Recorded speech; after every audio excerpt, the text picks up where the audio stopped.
গল্পের নাম গোধূলির শেষ প্রণয়। কলমে। সোনিয়া তাবাসসুম। গল্পের তৃতীয় পর্ব। বদ্ধ ঘরে নিজেকে বন্দি করে রাখছে আবরার। ঘর থেকে ঠিকমতো বের হয় না 2টা দিন। ঈশানকে অফিসের সবকিছু দেখে রাখতে বলছে। ঈশান তার স্যারের কথা অক্ষরে অক্ষরে পালন করছে। আবরারের মা হালিমা বেগম ছেলের দুশ্চিন্তায় অস্থির হয়ে উঠেছেন। বাড়ির সবাই খেয়াল করছেন আবরার আর আগের মতো নেই। কিছু একটা হয়েছে তার ছেলের, বাট তারা কেউ জানেন না। তাই নীরাকে খবর দিয়েছে আসার জন্য। নীরা বলছে সন্ধ্যায় আসবে। হালিমা বেগম ছেলের রুমের দরজায় কড়া নাড়ে। ভিতর থেকে কোনো রেসপন্স পান না। সেজন্য দৌড়ে গিয়ে স্বামীকে ডেকে আনেন। আনোয়ার হোসেন তার স্ত্রী ডাকে দৌড়ে ছেলের রুমে আসেন। আনোয়ার হোসেন বড় দুশ্চিন্তায় পড়ে যান। তার ছেলে তো এমন না। আবরার যথেষ্ট বুদ্ধিমান ছেলে। তিনি আর সময় ব্যয় না করে ছেলেকে ডাকা শুরু করেন। তেজ, দরজা খোল। দরজা কেন বন্ধ করে রাখছিস? তেজ, আমার কথা শুনতে পাচ্ছিস না তুই? স্বামীর সাথে হালিমা বেগমও ডাকা শুরু করেন। তেজ, বাবা রে, দরজা খোল। আবরার সবার ডাকাডাকি করতে দেখে বিরক্তি নিয়ে দরজা খুলে বলে, আমাকে একটু একা থাকতে দাও তোমরা। তোমরা কেন বুঝতে পারছো না আমার বাইরে যেতে ভালো লাগছে না? Please leave me alone. তারা দুজনেই অবাক হয়ে ছেলের পানে তাকান। ছেলেকে বড্ড অচেনা লাগছে তাদের। আনোয়ার হোসেন বিস্ময় নিয়ে বলল, তেজ, তোর কি হয়েছে? এমন রুড বিহেভ করছিস কেন বাবা? তোমরা আমার সমস্যার সমাধান করতে পারবে? জানি পারবে না। তাহলে ডিস্টার্ব কেন করছো? তোর মনের কথা আমাদের সাথে শেয়ার কর। আমরা আমাদের সর্বস্ব দিয়ে চেষ্টা করব। তোমাদের কিভাবে বলবো সেটাই তো বুঝছি না বাবা। আচ্ছা, তুই শান্ত হয়ে বস। আমাদেরকে সবটা বল। দেখবি নিজেকে অনেক হালকা লাগবে। আবরারের রুমের ভিতর দুজনে এসে বসেন। আবরার চুটি করে বসে আছে। বাবা মা দুজনে তাকিয়ে আছেন ছেলের পানে। তাদের শোনাটা খুব দরকার। আবরার বাবা মায়ের দিকে তাকিয়ে বলতে শুরু করে, জানো, আমি একটা মেয়েকে খুব ভালোবেসে ফেলেছি। তাকে এতটাই ভালোবেসেছি তাকে আর ভুলতে পারছি না। জানো বাবা, মেয়েটাকে আমার মনের কথা বলছি, বাট সে রিজেক্ট করছে। সে নাকি আমাকে ভালোবাসে না।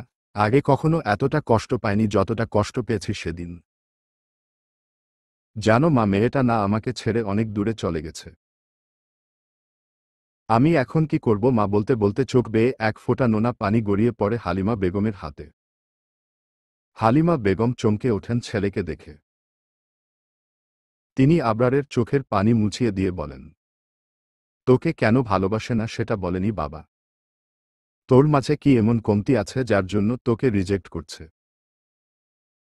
হ্যাঁ মা, সেটা বলেছে। বাট তাতে আমার কোনো আপত্তি নেই। কি বলেছে আবরার? কেন তোকে রিজেক্ট করল? আনোয়ার বলল, বাবা, মেয়েটা ডিভোর্সি। হোয়াট? দুজনেই চেঁচিয়ে ওঠেন। আবরার বাবা মা দুজনের দিকেই তাকায়। তারা যেন আকাশ থেকে পড়ছে। তোমরা এমন কেন করছো? তুই একটা ডিভোর্সি মেয়েকে ভালোবেসেছিস। তোর মাথা ঠিক আছে? আমাদের স্ট্যান্ডার্ড কোথায় সেটা কি ভুলে গেছিস? হালিমা বেগম একটু জোরেই বলে ফেলেন। এত কথাবার্তার শব্দ শুনে আবরারের দাদা তার রুমে চলে আসেন। এসে জিজ্ঞেস করেন কি হয়েছে। এত চেঁচামেচি শোনা যাচ্ছে। হালিমা বেগম বিছানা থেকে উঠে এসে শ্বশুরের সামনে দাঁড়িয়ে বলল, বাবা, আপনার নাতির কথা শুনুন। সে পাগল হয়ে গেছে। জেনে শুনে একটা ডিভোর্সি মেয়েকে ভালোবেসেছে। তাতে সমস্যা কোথায়? শ্বশুরের কথা শুনে আশ্চর্য হয়ে যায় হালিমা। অবাক হয়ে জিজ্ঞেস করেন, বাবা, আপনি এসব কি বলছেন? আপনিও ওর তালে তাল দিচ্ছেন। বৌমা, তুমি শান্ত হয়ে বসো। ব্যাপারটা ঘোলাটে না করে ঠান্ডা মাথায় ভেবে দেখো। আবরারের দাদু গিয়ে তার সামনে বসে আবরারকে কিছুক্ষণ পরোক্ষ করে দেখে। ছেলেটা আগের থেকে শুকিয়ে গেছে।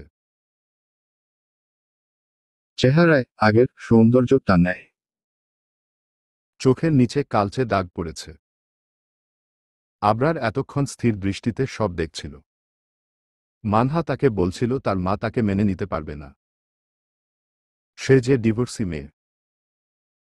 আবরার কত বড় মুখ করে বলছিল তার মা ওরকম না, সে মেনে নেবে। আজ সবটায় ফিকে মনে হচ্ছে। দাদু ভাই, তুমি মেয়েটাকে তার বাড়ির ঠিকানা দাও। আমি নিজে গিয়ে কথা বলবো। দাদু, তোমরা সবাই তাকে চেনো। কে সে? নীরার ননদ মানহা।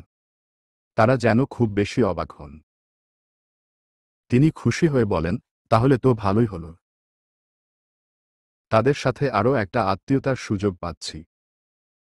দাদু, তোমার মানহাকে মেনে নিতে কোনো অসুবিধা নেই? না রে দাদু ভাই, মানহা মেয়েটাকে আমার খুব পছন্দ। কিন্তু তোর ও যে হবে সেটা ভাবনার বাইরে ছিল। আই লাভ ইউ দাদু। এই জন্য তোমাকে আমি এত ভালোবাসি। খুশিতে তাকে জড়িয়ে ধরে খানিকক্ষণ পরে আবরার তার বাবার দিকে তাকায়। ফের বলে, বাবা, তুমিও কি মায়ের মতো মানহাকে মেনে নিতে পারবে না? আমার কোনো আপত্তি নাই বাবা। বাদ, তোর মাঝে কেন মানতে পারছেন না সেটা আমি জানি না। আবরারের দাদু আনসার হোসেন ছেলের বউকে জিজ্ঞেস করে। বৌমা, তোমার কেন এত আপত্তি সেটা কি জানতে পারি? মেয়েটা কোনো দিক দিয়ে খারাপ বলো? তোমার তাকে কেন অপছন্দ?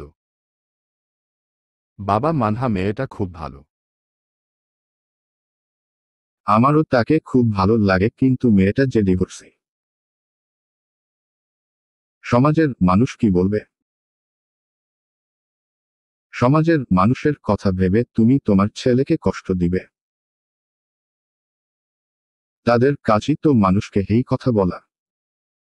তাদের কথায় কান না দিয়ে চলো, তাহলেই জীবন সুন্দর। তোমাকে একটা কথা বলি, কথাটা আজও তোমরা কেউ জানো না।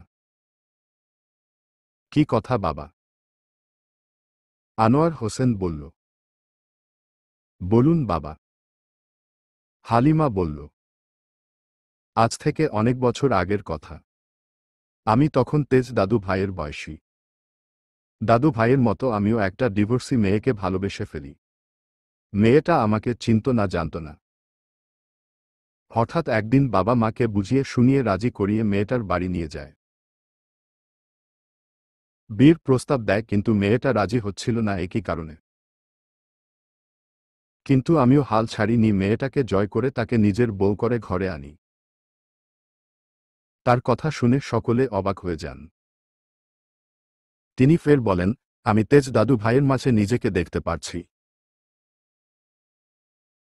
আমি দৃঢ় বিশ্বাস দাদু ভাই মানহা সব দিক দিয়ে প্রোটেক্ট করতে পারবে। বৌমা, তুমি কি মানহাকে মেনে নিতে পারবে না? আমার মা ও তোমার শাশুড়িকে মেনে নিছিল। হালিমা বেগম কিছুক্ষণ চুপ থেকে আবরারের দিকে তাকিয়ে বলল, আমার কোনো আপত্তি নেই। মানহাকে নিয়ে যদি আমার ছেলে সুখে থাকতে পারে তাহলে কোনো সমস্যা নেই, বলে রুম থেকে বেরিয়ে যায়। তার পিছন পিছন তারাও বেরিয়ে যায়। আবরার খুশিতে পাগল প্রায়। মানহাকে নিজের করেই ছাড়বে। সমাজের মানুষকে দেখিয়ে দেব ভালোবাসা কোনো ডিভোর্স শব্দ মানে। নিজের মাতৃভূমিতে পা রাখে মানহা। আমেরিকায় তার যা যা প্রয়োজন ছিল সবটা করে আসছে। ফিরে আসে আপন নীড়ে। এই 10 দিনে একবারও অয়ন মিরাজের সাথে কথা হয়নি। মাঝে 2-1 দিন নীরার সাথে কথা হয়েছে। মূলত নীরাকে অয়ন কথা বলতে দেয়নি। অয়ন পাগলামো দেখে সবাই অবাক হয়। বাসার সামনে এসে কলিং বেল বাজায়। একটু পর এসে মিরাজ দরজা খুলে দেয়।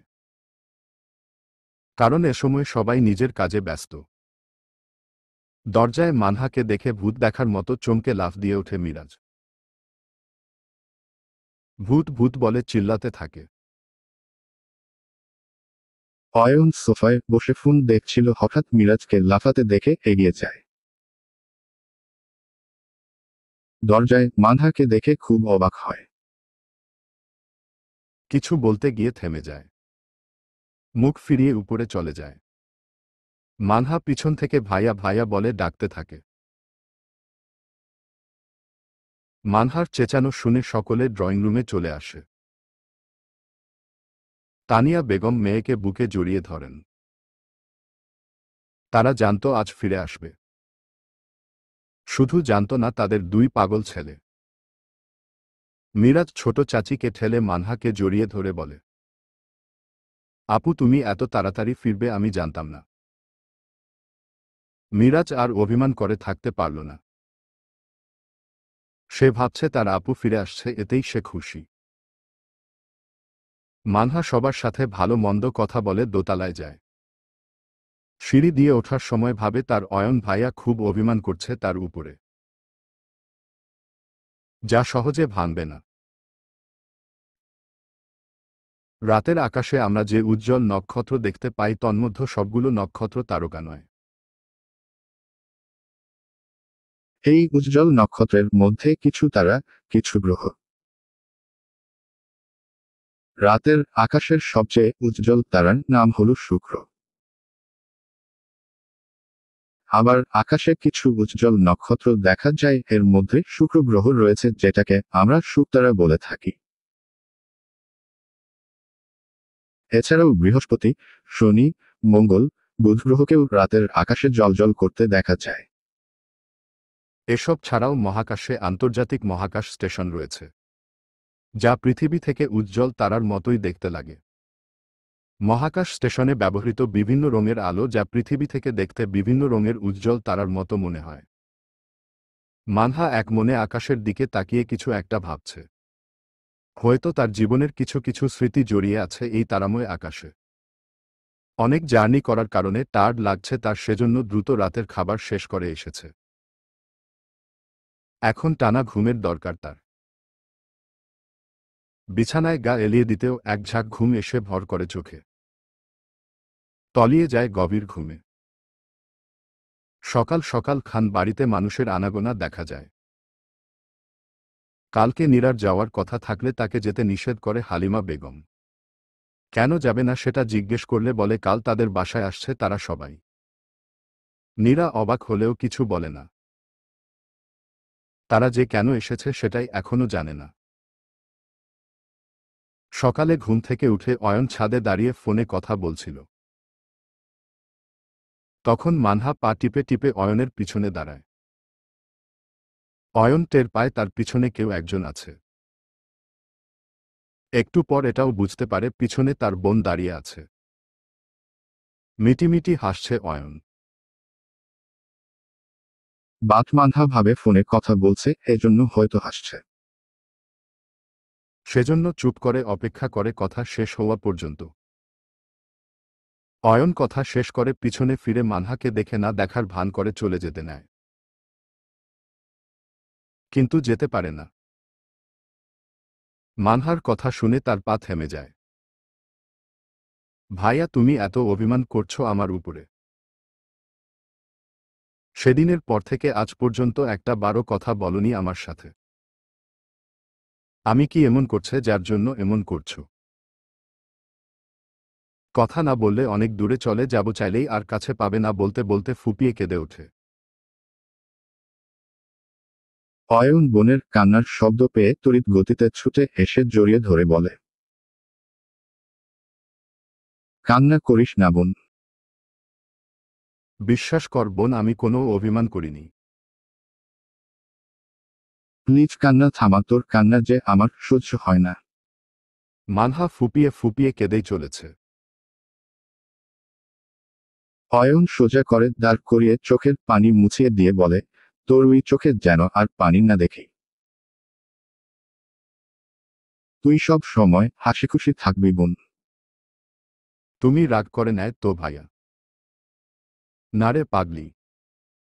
দুই ভাই বোন হাসি খুশি হয়ে নিচে নামে। একজন আরেকজনকে এক এক কথা বলছে আর হাসছে। সিঁড়ি দিয়ে দুজন হাসতে হাসতে নামতে দেখে চোখটা জুড়িয়ে যায় সবার। আবরার এক দৃষ্টিতে চেয়ে থাকে তার বনবিড়ালের পানে। ড্রয়িং রুমে এত মানুষ, তারপর ও আবরারদেরকে দেখে হকচকিয়ে যায় মানহা। হুট করে দাঁড়িয়ে যায় সিঁড়ির মাঝে। মন আর সায় দিচ্ছে না নিচে নামতে। আবার এখান থেকে চলে গেলে ব্যাপারটা খারাপ দেখায়, সেজন্য যেতে পারে না। হঠাৎ বোনকে থেমে যেতে দেখে পিছু ফিরে তাকায় অয়ন। ইশারায় জিজ্ঞেস করে কি হয়েছে। মানহা হালকা হেসে কিছু না বলে। ভদ্রতার জন্য নিচে নেমে আসে। অয়ন সবার সাথে হেসে হেসে কথা বলে। মানহা সবার সাথে কুশল বিনিময় করে রান্নাঘরে চলে যায়। এখানে থাকলে অস্বস্তিতে পড়তে হবে। সবার সাথে হাতে হাতে কাজ করে দেয় মানহা। সবার জন্য নাস্তা তৈরি করে নিয়ে আসে মানহা আর নীরা। মানহার চিন্তা ভাবনা ভালোই ভালোই, এখান থেকে কেটে পড়তে পারলে হয়। আবরার মানহার দিকে তাকিয়ে থাকে। চোখের পলক পড়ে না। মনে হচ্ছে কত দিনের তৃষ্ণা মেটাচ্ছেন তিনি। এতে যেন আরো বেশি অস্বস্তিতে পড়ে মানহা। আবরারের পাশেই অয়ন দাঁড়িয়েছিল। বোনের দিকে তাকিয়ে থাকতে দেখে নিচু হয়ে ফিসফিস করে বলে, ভাইয়া চোখের পলকটা একটু ফেলেন। আমার বোনটা যে লজ্জা পাচ্ছে। এখানে কিন্তু বড়রা আছে। একটু তো শরম করুন।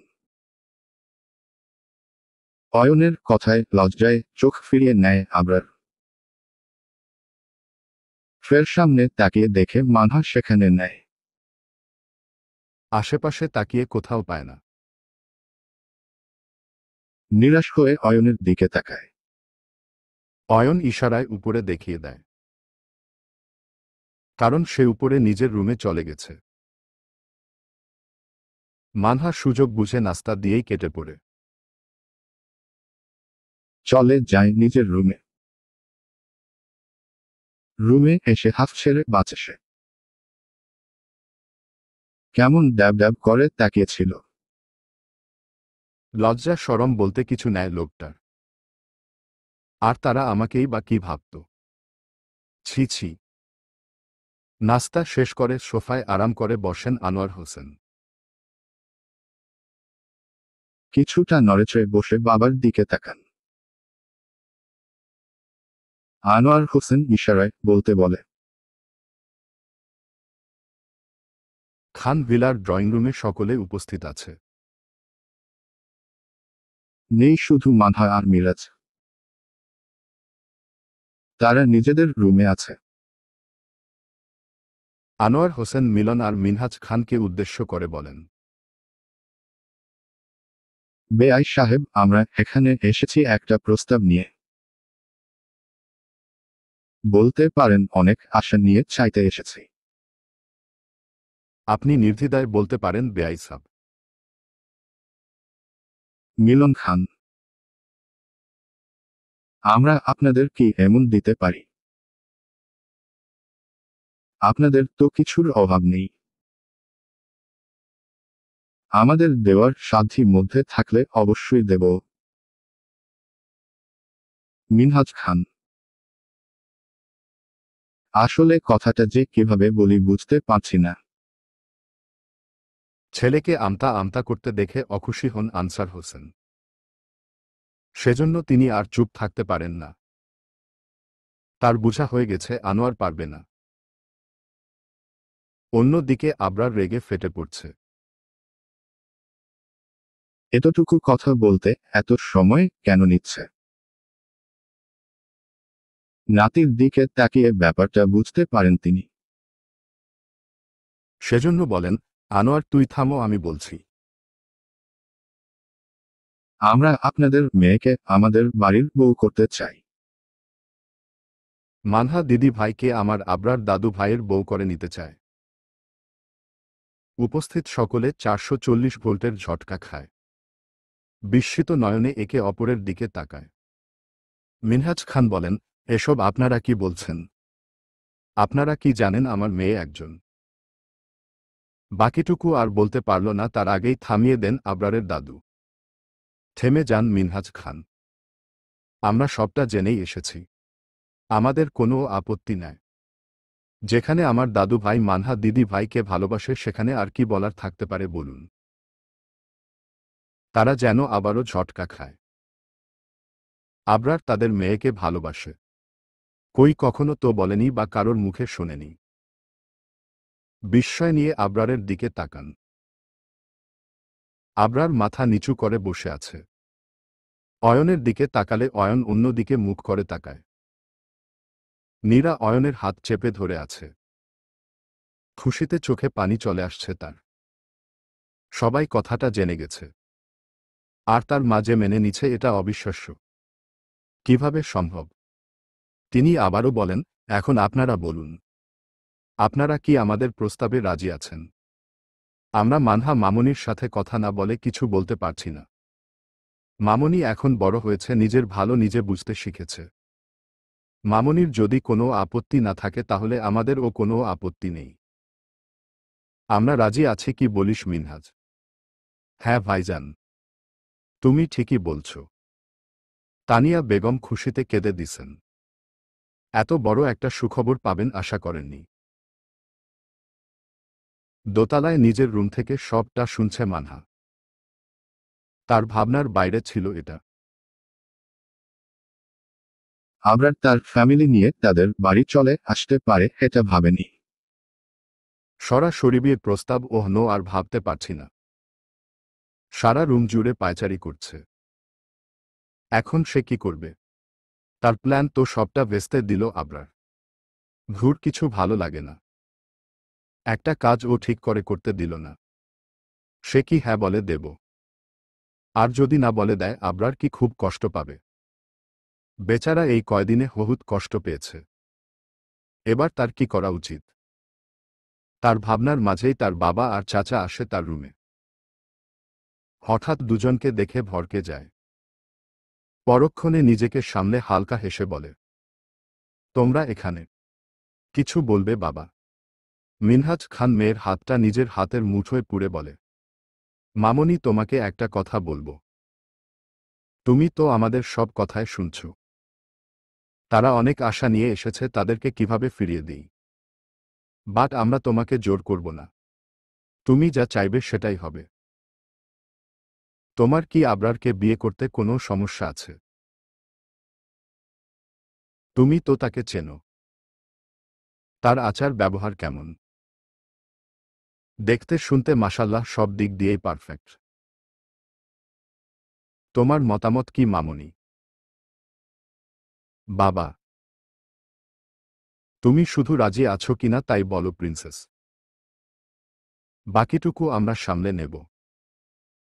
পরিবারের সবার হাসিমুখটা দেখে আর না করতে পারে না মানহা।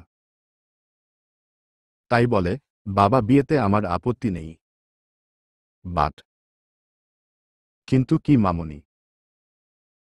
আমি আবরারের সাথে কথা বলতে চাই। আলহামদুলিল্লাহ, তুই রাজি আছিস, এতেই আমরা খুশি। তোর খুশি দেখার জন্য আমরা সব করতে পারি রে মা। চাচার কথায় হালকা মুচকি হাসে মানহা। অতঃপর দুজনে চলে যায় নিচে। ড্রয়িং রুমে সবাই তাদের দিকে তাকিয়ে আছেন। আবরার ছটফট করছে। মানহা কি না করে দিল, তাদের মুখটা এমন কালো হয়ে আছে কেন? আমি কি হেরে গেলাম তাহলে? ঠান্ডার ভিতরে প্রচুর ঘামতে শুরু করে আবরার। দুজনে সোফায় এসে বসেন। কিছুক্ষণ চুপ থেকে বলেন, মানহা মামনির কোনো আপত্তি নেয় কিন্তু। কিন্তু কি আঙ্কেল? ফট করে মুখ ফসকে বলে ফেলে আবরার। সবাই আবরারের দিকে তাকায়। আবরার কিছুটা অপ্রস্তুত হয়ে পড়ে। নিজেকে নিজেই বকছে, কি দরকার ছিল আগ বাড়িয়ে শুনতে যাওয়ার। আবরারের অবস্থা দেখে সকলে হেসে ফেলেন। আবরার আরো বেশি অস্বস্তিতে পড়ে। মাথা চুলকে আমতা আমতা করে। মিনহাজ খান হেসে বলেন, তোমার সাথে কথা বলতে চাই মামুনি। ছাদে তোমার জন্য অপেক্ষা করছে। নীরা মা আবরার বাবাকে ছাদে নিয়ে যাও তো। সোফা থেকে উঠে হনহন করে ছাদের উদ্দেশ্য চলে যায়। আবরারের কাণ্ডে সকলে আরেক দফা হেসে ওঠেন। হালিমা বেগম তো বলেই ফেলেন, পাগল একটা। এখানে যে বড়রা আছে সেটা বেমালুম ভুলে গেছে। ছাদে দাঁড়িয়ে আছে দুজন মানব। দুজনেই নিশ্চুপ হয়ে আছে। নীরবতা ভেঙে আবরার বলে, বনবিড়াল। মানহা তড়িৎ বেগে আবরারের দিকে তাকায়। একবার ভালো করে পর্যবেক্ষণ করে নেয়। আগের থেকে লোকটা অনেক পাল্টে গেছে। মানহা গম্ভীর কণ্ঠে বলে, এতটুকুতেই এই অবস্থা? কোথায় গেল সেই আবরার তেজের সুদর্শন চেহারা? নিজেকে আয়নায় দেখছেন, নিজের কি হাল করছেন। চোখের নিচে ডার্ক সার্কেল পড়ে গেছে। কতটা শুকিয়ে গেছেন। এমন হলে তো মেয়েরা তাকাবে না। প্রিয়সীর কথাগুলো মনোযোগ দিয়ে শুনছিল আবরার। শরীরে ভালো লাগা ছেয়ে যায়। লাস্টের কথা শুনে বলে, তার জন্য আপনি তো আছেন। দরকার নাই কোনো মেয়ের তাকানো। শুধু আমার বনবিড়াল তাকালেই চলবে আমার। মানহা বনবিড়াল নামটা যতবারই শোনে ততবারই অবাক হয়। তাকে কেন বনবিড়াল বলে? আবরার ফের বলে, আমাকে কষ্ট দেওয়া শেষ হয়েছে আপনার? যদি না হয়ে থাকে তাহলে দিতে পারেন, আমি প্রস্তুত আছি। আবরারের কথা শুনে খিলখিল করে হেসে ওঠে মানহা। প্রিয়সীর হাসি মুখের দিকে একাধারে চেয়ে থাকে। বাকি জীবনটা প্রিয়সীর হাসি মুখ দেখে পার করে দিতে পারবে। প্রিয়সীকে হাসতে দেখে নিজেও হেসে ফেলে। আজ শুক্রবার। বন্ধের দিন হওয়ায় সবাই ফ্রি থাকে। পরিবারকে সময় দেয়। প্রিয় মানুষকে সময় দেয়। আগামী শুক্রবারে আবরার আর মানহার বিয়ের দিন তারিখ ঠিক করা হয়েছে। বাট মানহা শর্ত দেয়, বিয়েটা সাদা মাটা ভাবেই হবে।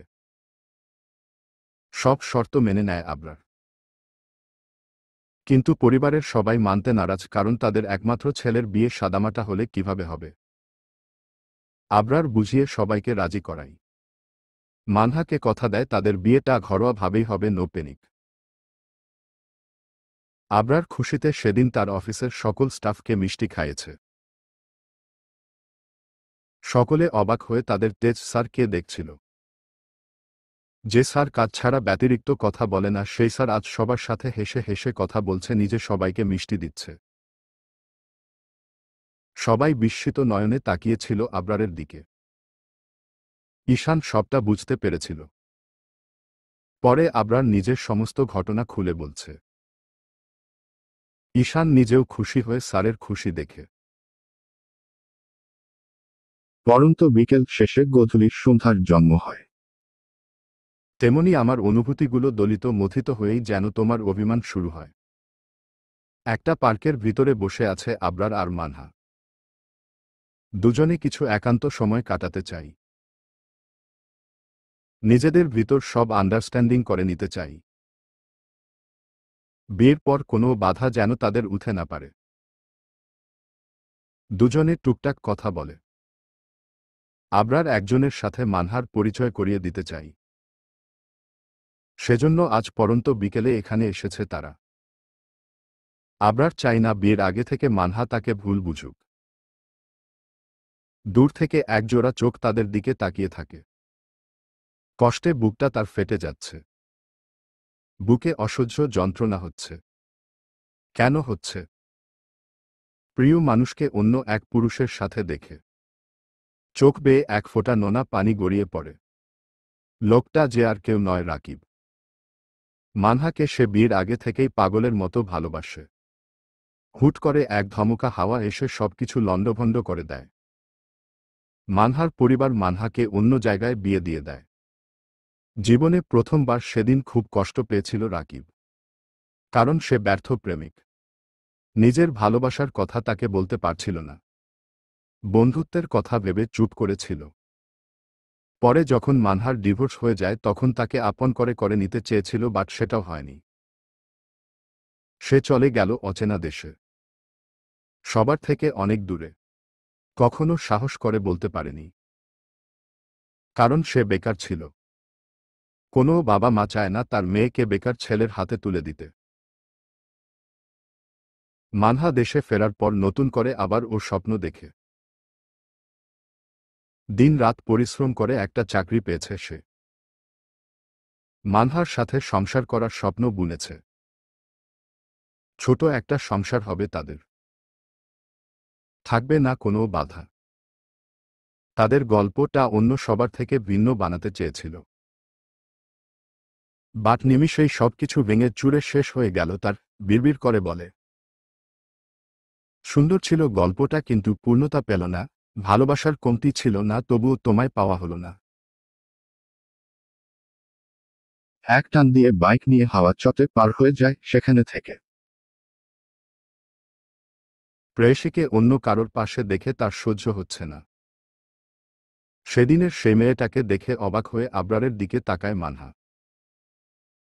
ইশারায় জিজ্ঞেস করে, মেয়েটাকে? আবরার মেয়েটাকে নিজেদের পাশে বসিয়ে মানহার সাথে পরিচয় করিয়ে দেই। মানহা, এটা হচ্ছে আমার খালামণির একমাত্র মেয়ে নিসা। এবার অনার্স ফার্স্ট ইয়ারের স্টুডেন্ট। অনেক পাজি মেয়ে। যাকে বলে বদের হাড্ডি। নিসা, এটা হচ্ছে তোদের একমাত্র ভাবি। নিসা হাত উঁচু করে বলে, হাই ভাবিনি। কেমন আছো তুমি? মানহা মুচকি হেসে বলে, আলহামদুলিল্লাহ, তুমি কেমন আছো? আমিও আলহামদুলিল্লাহ আছি। ভাবিনি সেদিনের জন্য সরি কানে হাত দিয়ে বলে, ভাইয়ার কোনো দোষ ছিল না, আমি ভাইয়াকে জোর করে এটা করতে বলেছি। ভাইয়াকে তুমি ভুল বুঝো না প্লিজ। আরে তুমি কেন সরি বলছো? আমি মাইন্ড করিনি। মানহা, আপনারা দুজন কথা বলুন, আমি কিছু অর্ডার দিয়ে আসি। ভাইয়া, কি হয়েছে? অবাক হয়ে জিজ্ঞেস করে। তুমি ভাবিমনিকে আপনি করে বলছো? ছি ছি, এটা কোনো কথা হলো? আজ থেকে তুমি করে বলবা। নিসার কথা শুনে দুজনেই মুখ চাওয়াচাওয়ি করে। আবরার নিসাকে বলে, আচ্ছা ঠিক আছে, যাই আমি। সন্ধ্যার আগেই বাসায় ফিরে আসে মানহা। অফিসের কাজে খুব ব্যস্ত হয়ে পড়ছে আবরার। বিয়ের পর কয়েকদিন অফিসে আসতে পারবেন না, এজন্য দিনরাত 24 ঘন্টা শুধু কাজই করে যাচ্ছে। অফিস রুমে বসে কাজ করছিল আবরার। তখন বাইরে থেকে কেউ দরজা নক করে। বিরক্তিতে কপাল কুঁচকে যায়। কাজের সময় কেউ ডিস্টার্ব করুক এটা মানতে পারেন না সে। কিন্তু বারবার নক করায় চেয়ার থেকে উঠে গিয়ে দরজা খুলেই বলে, তোমরা জানো না কাজ করার সময় আমাকে ডিস্টার্ব করলে এর পরিণাম কি হতে পারে। একটু জোরে বলায় সবাই আবরারের দিকে তাকায়। সামনের লোকটা কাচুমাচু হয়ে দাঁড়িয়ে আছে, কিছু বলার সাহস হচ্ছে না। লোকটাকে দাঁড়িয়ে থাকতে দেখে বলে, কি হলো, এখন চুপ করে আছো কেন? বোবা হয়ে গেছো নাকি? স্যার একজন আপনার সাথে দেখা করতে আসছে। বলছে খুব আর্জেন্ট নাকি? আমি তাকে বলছি স্যার ব্যস্ত আছে, বাট মেয়েটা আমার কথা শুনছে। সে নাকি আপনার সাথে দেখা না করে যাবে না। মেয়ে? কে সে? তিশা চৌধুরী পিছন থেকে মেয়েলি কণ্ঠস্বর পেয়ে তাকিয়ে দেখে তিশা। মুহূর্তেই চোখ মুখ শক্ত হয়ে যায়। এই মুহূর্তে তিশাকে এক্সপেক্ট করেনি সে। আপনি আমার অফিসে কেন? কেন আসতে পারি না বুঝি? আপনি আমার বিজনেস পার্টনার। ছুরি আমার না আমার বাবার। আর বাবার মানেই তো আমার, তাই না? কেন এসেছেন সেটা বলে কেটে পড়ুন। দাঁড়িয়ে দাঁড়িয়ে কথা বললে বেমানান লাগবে, চলুন কোথাও গিয়ে বসে কথা বলি। ইচ্ছা না থাকা সত্ত্বেও আবরারকে যেতে হয় তিশার সাথে। কারণ তিশার বাবা এরশাদ চৌধুরীর সাথে তাদের অনেক দিনের পার্টনারশিপ। তার সাথে তার ভালো সম্পর্ক। আবরার তিশাকে নিয়ে তার কেবিনে যায়। আবরার নিজের চেয়ারে বসে তিশাকে তার সামনের চেয়ারে বসতে বলে। তিশা রুমের চারপাশটায় চোখ বুলিয়ে নেয়। সবটা খুব সুন্দর করে গোছানো। ভালো লাগে তার। একটা চেয়ার টেনে বসে পড়ে তিশা। তিশাকে বসতে দেখে বলে, তো বলুন, কি দরকারে আসছেন? সেদিনের ব্যাপারে কি ভাবলেন? মানে আমার প্রস্তাবে কি রাজি আছেন? এতদিন পর ওটা নিয়ে কথা বলতে আসছেন আপনি। আমি আপনাকে আগেও বলছি, এখনো বলছি, আমি আপনাকে বিয়ে করতে পারবো না। আপনি কেন সেটা নিয়ে পড়ে আছেন বলুন তো? দেশে কি ছেলের অভাব পড়ছে? আপনি যথেষ্ট সুন্দরী স্মার্ট মেয়ে, নিশ্চয় ভালো ছেলেকে জীবন সঙ্গী পাবেন। আপনি এখন আসতে পারেন। কেন পারবেন না সেটা কি জানতে পারি? সেটা আমার ব্যক্তিগত ব্যাপার। তাহলে আর কি বলবো? আপনার ভাগ্য আপনি নিজ হাতে শেষ করছেন, আমার তো আর কিছু বলার থাকে না। এর জন্য আপনাকে পস্তাতে হবে আবরার তেজ বলে রুম থেকে বেরিয়ে যায়। তিশা বাড়ি এসে নিজের রুমের সবকিছু ভাঙচুর করছে, সামনে যা পাচ্ছে তাই ফেলে দিচ্ছে। নিজের রাগ কিছুতেই কন্ট্রোল করতে পারছে না সে। রিজেক্ট শব্দটা তার ডিকশনারিতে নেয়। আর সেই শব্দটা আবরারের থেকে 2 বার পেল। কিছুতেই মেনে নিতে পারছে না। উপর থেকে ভাঙচুরের শব্দ পেয়ে দৌড়ে এলেন এরশাদ চৌধুরী। দরজা খোলা ছিল বলে দ্রুত ঢুকতে পারছেন তিনি। মেয়েকে উত্তেজিত হতে দেখে অবাক হন তিনি। দ্রুত পায়ে গিয়ে মেয়েকে জড়িয়ে ধরেন। তিশা বাবাকে পেয়ে তাকে আঁকড়ে ধরে। এরশাদ চৌধুরী বলল, মাই ডটার প্লিজ শান্ত হও। এত উত্তেজিত হলে তোমার শরীর খারাপ করবে। কি হয়েছে পাপাকে বলো, পাপা সব ঠিক করে দেব।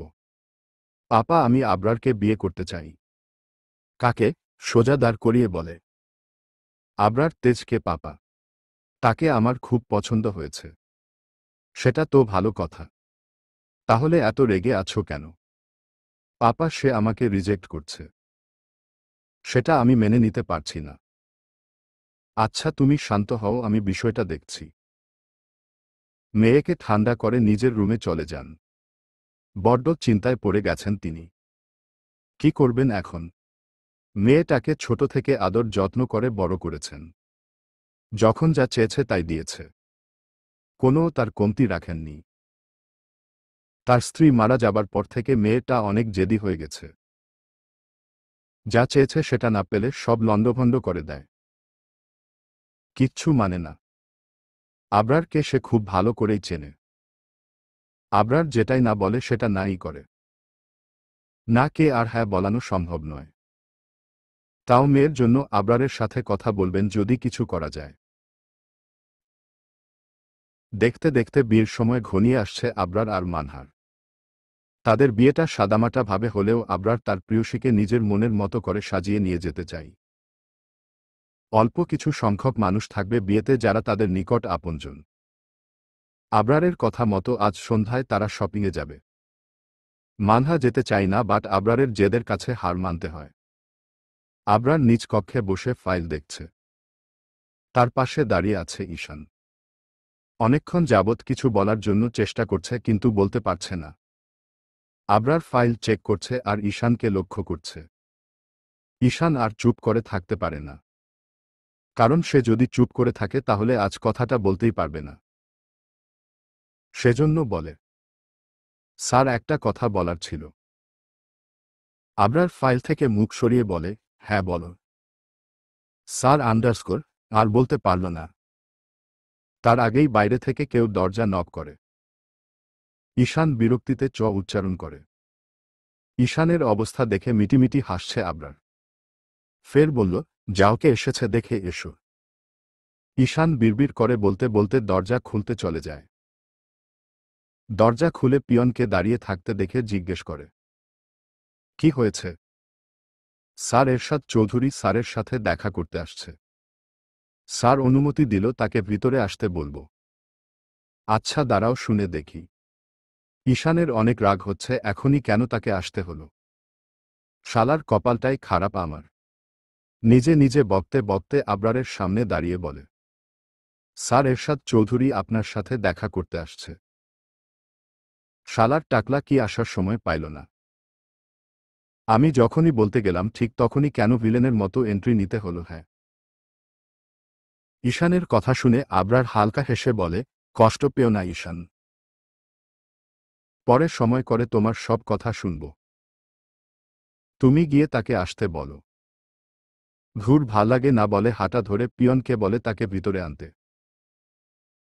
একটু পর এরশাদ চৌধুরী আবরারের কক্ষে আসে। তাকে দেখে আবরার কুশল বিনিময় করে বসতে দেয়। ইশারায় তার জন্য চা নাস্তার ব্যবস্থা করতে বলে। আঙ্কেল, হঠাৎ কি মনে করে আমার কথা মনে পড়ল? আবরার বাবা, আমি তোমার সাথে আলাদা কথা বলতে চাই। আবরার ইশারায় ঈশানকে বেরিয়ে যেতে বলে। ঈশান চলে যায়। আঙ্কেল, কি হয়েছে বলুন। আবরার বাবা, আমার একটা রিকোয়েস্ট রাখবা। অনেক আশা নিয়ে এসেছি। বড্ড নিরুপায় আমি। আঙ্কেল, আপনি কি বলতে চান একটু ক্লিয়ার করে বলবেন। আমি কিছু বুঝছি না আপনার কথা।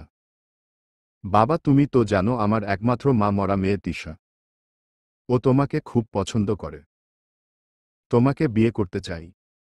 তোমাকে না পেলে ও সব শেষ করে দেব। প্লিজ বাবা, তুমি আমার মেয়েটাকে বিয়ে করো। এরশাদ চৌধুরীর কথা শুনে থমকে যায় আবরার। তিনি কি বলছেন এসব? সবটা তার মাথার উপর দিয়ে যাচ্ছে। বিস্মিত হয়ে বলে, আঙ্কেল, এসব আপনি কি বলছেন? আপনি যা বলছেন সেটা কখনোই সম্ভব নয়। প্লিজ বাবা, তুমি একটু ভেবে বলো। আঙ্কেল, আমি আপনাকে অনেক শ্রদ্ধা করি। প্লিজ এমন কিছু বলেন না যাতে আমাদের সম্পর্কটা নষ্ট না হয়ে যায়। আপনি হয়তো জানেন না আমার বিয়ে কনফার্ম হয়ে গেছে। হোয়াট? কি বলছো তুমি?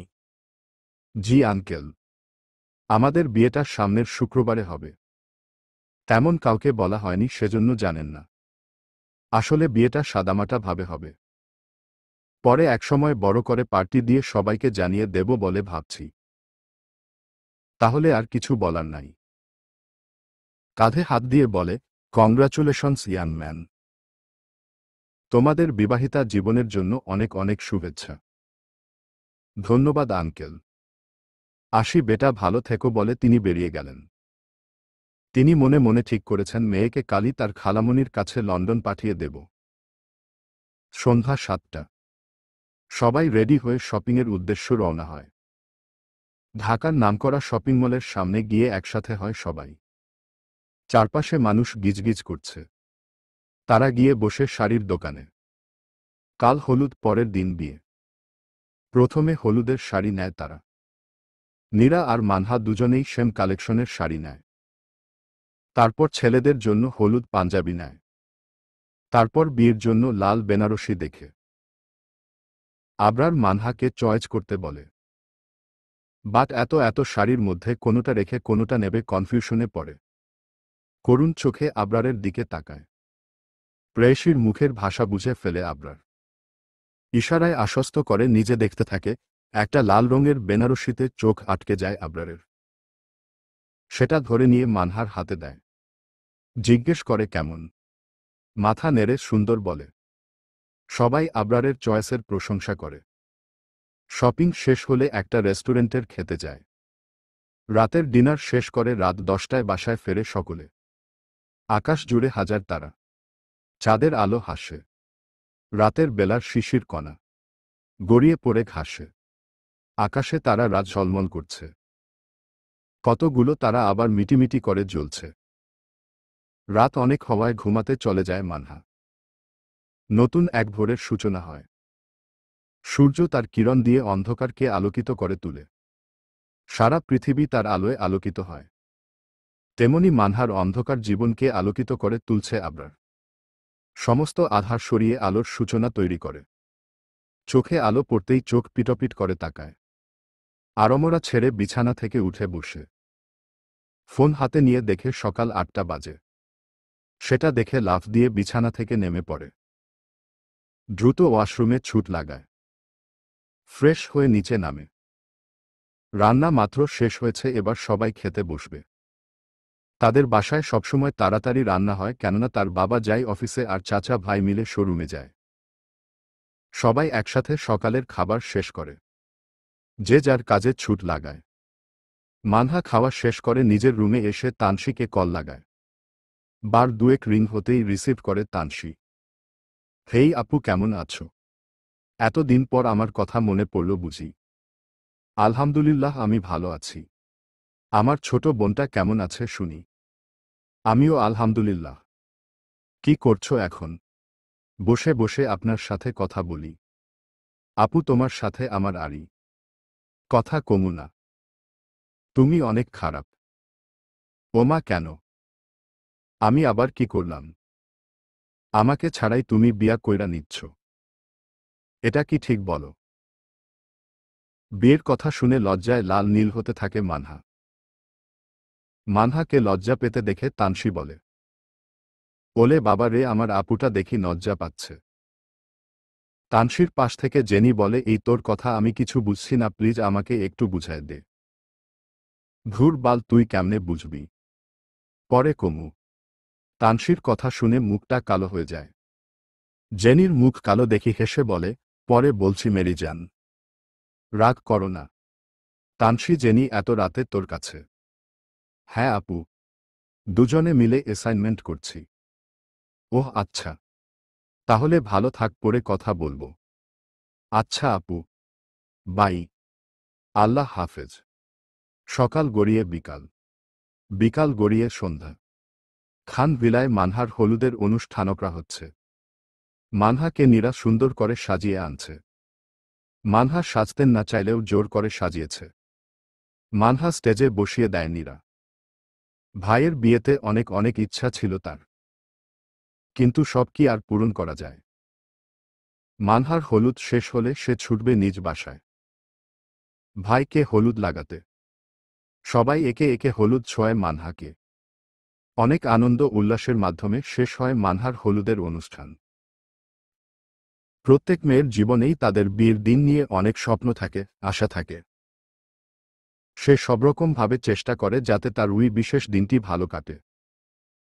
সুন্দর শাড়ি কেনে, সেরা মেকআপ করতে চায়। আগে থেকেই সবকিছু ঠিক করে রাখে যাতে সেদিনটা তার অন্তত তাকে কোনো দুশ্চিন্তা না করতে হয়। যাই হোক, আগে থেকে নানারকম পরিকল্পনা করে রাখলেও তার বিয়ের দিন নানারকম চিন্তা আসতেই থাকে। আসলে বিয়ে হলো অনেকটা 3 পায়ে দৌড়ের সমগোত্রীয়। বাধা পা দুটো একসঙ্গে আগে ফেলতে হয়। একসঙ্গে দৌড়তে পারলে দিব্যি দৌড়বে, কোনো ঝামেলা নেই। যে যার মতো দৌড়তে গেলেই হুমড়ি খাবে দুজনেই। সুতরাং হয় নিয়ম মেনে পা ফেলে ছোট, নয়তো দড়িটা খুলে ফেলে যে যার নিজের পথে হাঁটো। প্রথমবার বিয়ের মতো তেমন অনুভূতি হয় না মানহার। এবার হয় অন্য রকম অনুভূতি। দ্বিতীয়বারের মতো নিজেকে সাজিয়ে তোলে আবরারের জন্য। যে তাকে নিজের থেকেও বেশি ভালোবাসে, সে কেন তার জন্য এতটুকু করতে পারবে না? মানহাকে সাজানোর জন্য কোনো পার্লার থেকে লোক আসেনি। মানহা আসতে নিষেধ করছে। যেখানে নীরা অনেক বেশি সুন্দর করে সাজাতে পারে সেখানে পার্লার থেকে লোক আসার কোনো মানে হয় না। সন্ধ্যার পরেই মানহাকে সাজাতে বসে নীরা। তাকে হাতে হাতে সব এগিয়ে দিচ্ছে মানহার খালাতো বোন বন্যা। বড় আপুর বিয়ের খবর পেয়ে ছুটে এসেছে সে। তাদের বাসা থেকে শুধু বন্যাই এসেছে। কারণ মানহা চায় না সবাই আসুক। নীরা ভাইয়ের সাথে এ বাড়িতে আসতে চেয়েছিল বাট হল না। সেজন্য বউ নিয়ে একেবারে যাবে। তারপর মজা করবে বলে ঠিক করেছে। মানহার সাজ কমপ্লিট করতে রাত ৮টা বেজে যায়। একটু পরেই বরপক্ষ চলে আসবে। নীরা মানহাকে নিয়ে ড্রেসিং টেবিলের সামনে দাঁড় করিয়ে বলল, আপু দেখো তো নিজেকে চিনতে পারো নাকি? একদম মনে হচ্ছে সদ্য আকাশ থেকে নেমে আসা কোনো পরী, যাকে দেখলে যেকোনো পুরুষ কাত হয়ে যেতে বাধ্য। আই এম সিউর আমার ভাই তোমাকে দেখলে হার্ট অ্যাটাক করবে। তোমাকে যা লাগছে আমি নিজেই ফিদা হয়ে গেছি। পাশ থেকে বন্যা বলে, হ্যাঁ আপু ভাবিনি কিন্তু ঠিকই বলছে তোমাকে খুব খুব সুন্দর লাগছে। মানহা খুঁটিয়ে খুঁটিয়ে নিজেকে আয়নায় দেখে। সত্যি সে নিজেকে চিনতে পারছে না। অদ্ভুত এক ফিলিংস হয় নিজের মাঝে। বাইরে থেকে গাড়ির শব্দ পেতেই নীরা আর বন্যা নিচে দৌড় দেয়। তারা নিশ্চিত বর এসেছে। মানহা দরজা ভিড়িয়ে বেলকনিতে দাঁড়ায়। গেটের আলোয় বাইরের সবটা স্পষ্ট দেখা যায়। আবরারকে গাড়ি থেকে নামতে দেখে মুখে এক চিলতে হাসি ফুটে ওঠে। আবরার গাড়ি থেকে নামার সময় মানহার বেলকনিতে তাকায়। দুজনের চোখাচোখি হয়ে যায়। আবরারের মানহার বেনারসির সাথে ম্যাচিং করে খয়েরি রঙের শেরওয়ানি আর পাগড়ি পরেছে। আবরারের মুখে দুষ্টু হাসি। মানহা লজ্জায় চোখ সরিয়ে রুমের ভিতরে চলে আসে। আবরারদের বাসা থেকে আবরার, তার বাবা, দাদু, তার খালু আর ফুপা আর তার খালাতো বোন নিসা এসেছে। আবরারের ছোট চাচা আছে বাট তাদের সাথে কোনো সম্পর্ক নেই। কিছু কারণে তারা আলাদা হয়ে গেছে। তাদের মতো তারা নিজেদের গুছিয়ে নিছে। তাদের বিয়ের জন্য হয়নি কোনো স্টেজ আর না আছে কোনো বিয়ে বাড়ির মতো হইচই। খুব সাদামাটা। তাতে কোনো দুঃখ নেই আবরারের। সে তার বনবিড়ালকে নিজের করে পাচ্ছে এতেই সে খুশি। আবরারকে সাদরে বরণ করে নেন তানিয়া বেগম। বরপক্ষদের সোফায় বসতে দেওয়া হয়েছে। আবরার চুপচাপ সোফায় বসে আছে। প্রিয়সীকে দেখার জন্য মনটা ছটফট করছে। কখন তার বনবিড়ালকে দেখবে। মন ভরে। নীরা বন্যা বড়দের সাথে নাস্তার ব্যবস্থা করে দিচ্ছে। অয়ন আর মিরাজ সবটা এগিয়ে দেয়। বিয়ের পর জমিয়ে খাওয়া দাওয়া হবে। এখন হালকা পাতলা খেতে দেয়।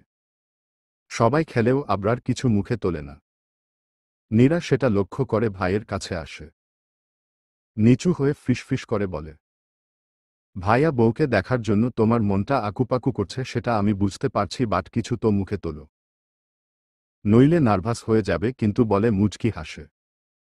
বোনকে হাসতে দেখে সেও ফিসফিস করে বলে, আমি তো বড় ভাই। আর তুই বড় ভাইয়ের সাথে ফাজলামো করছিস।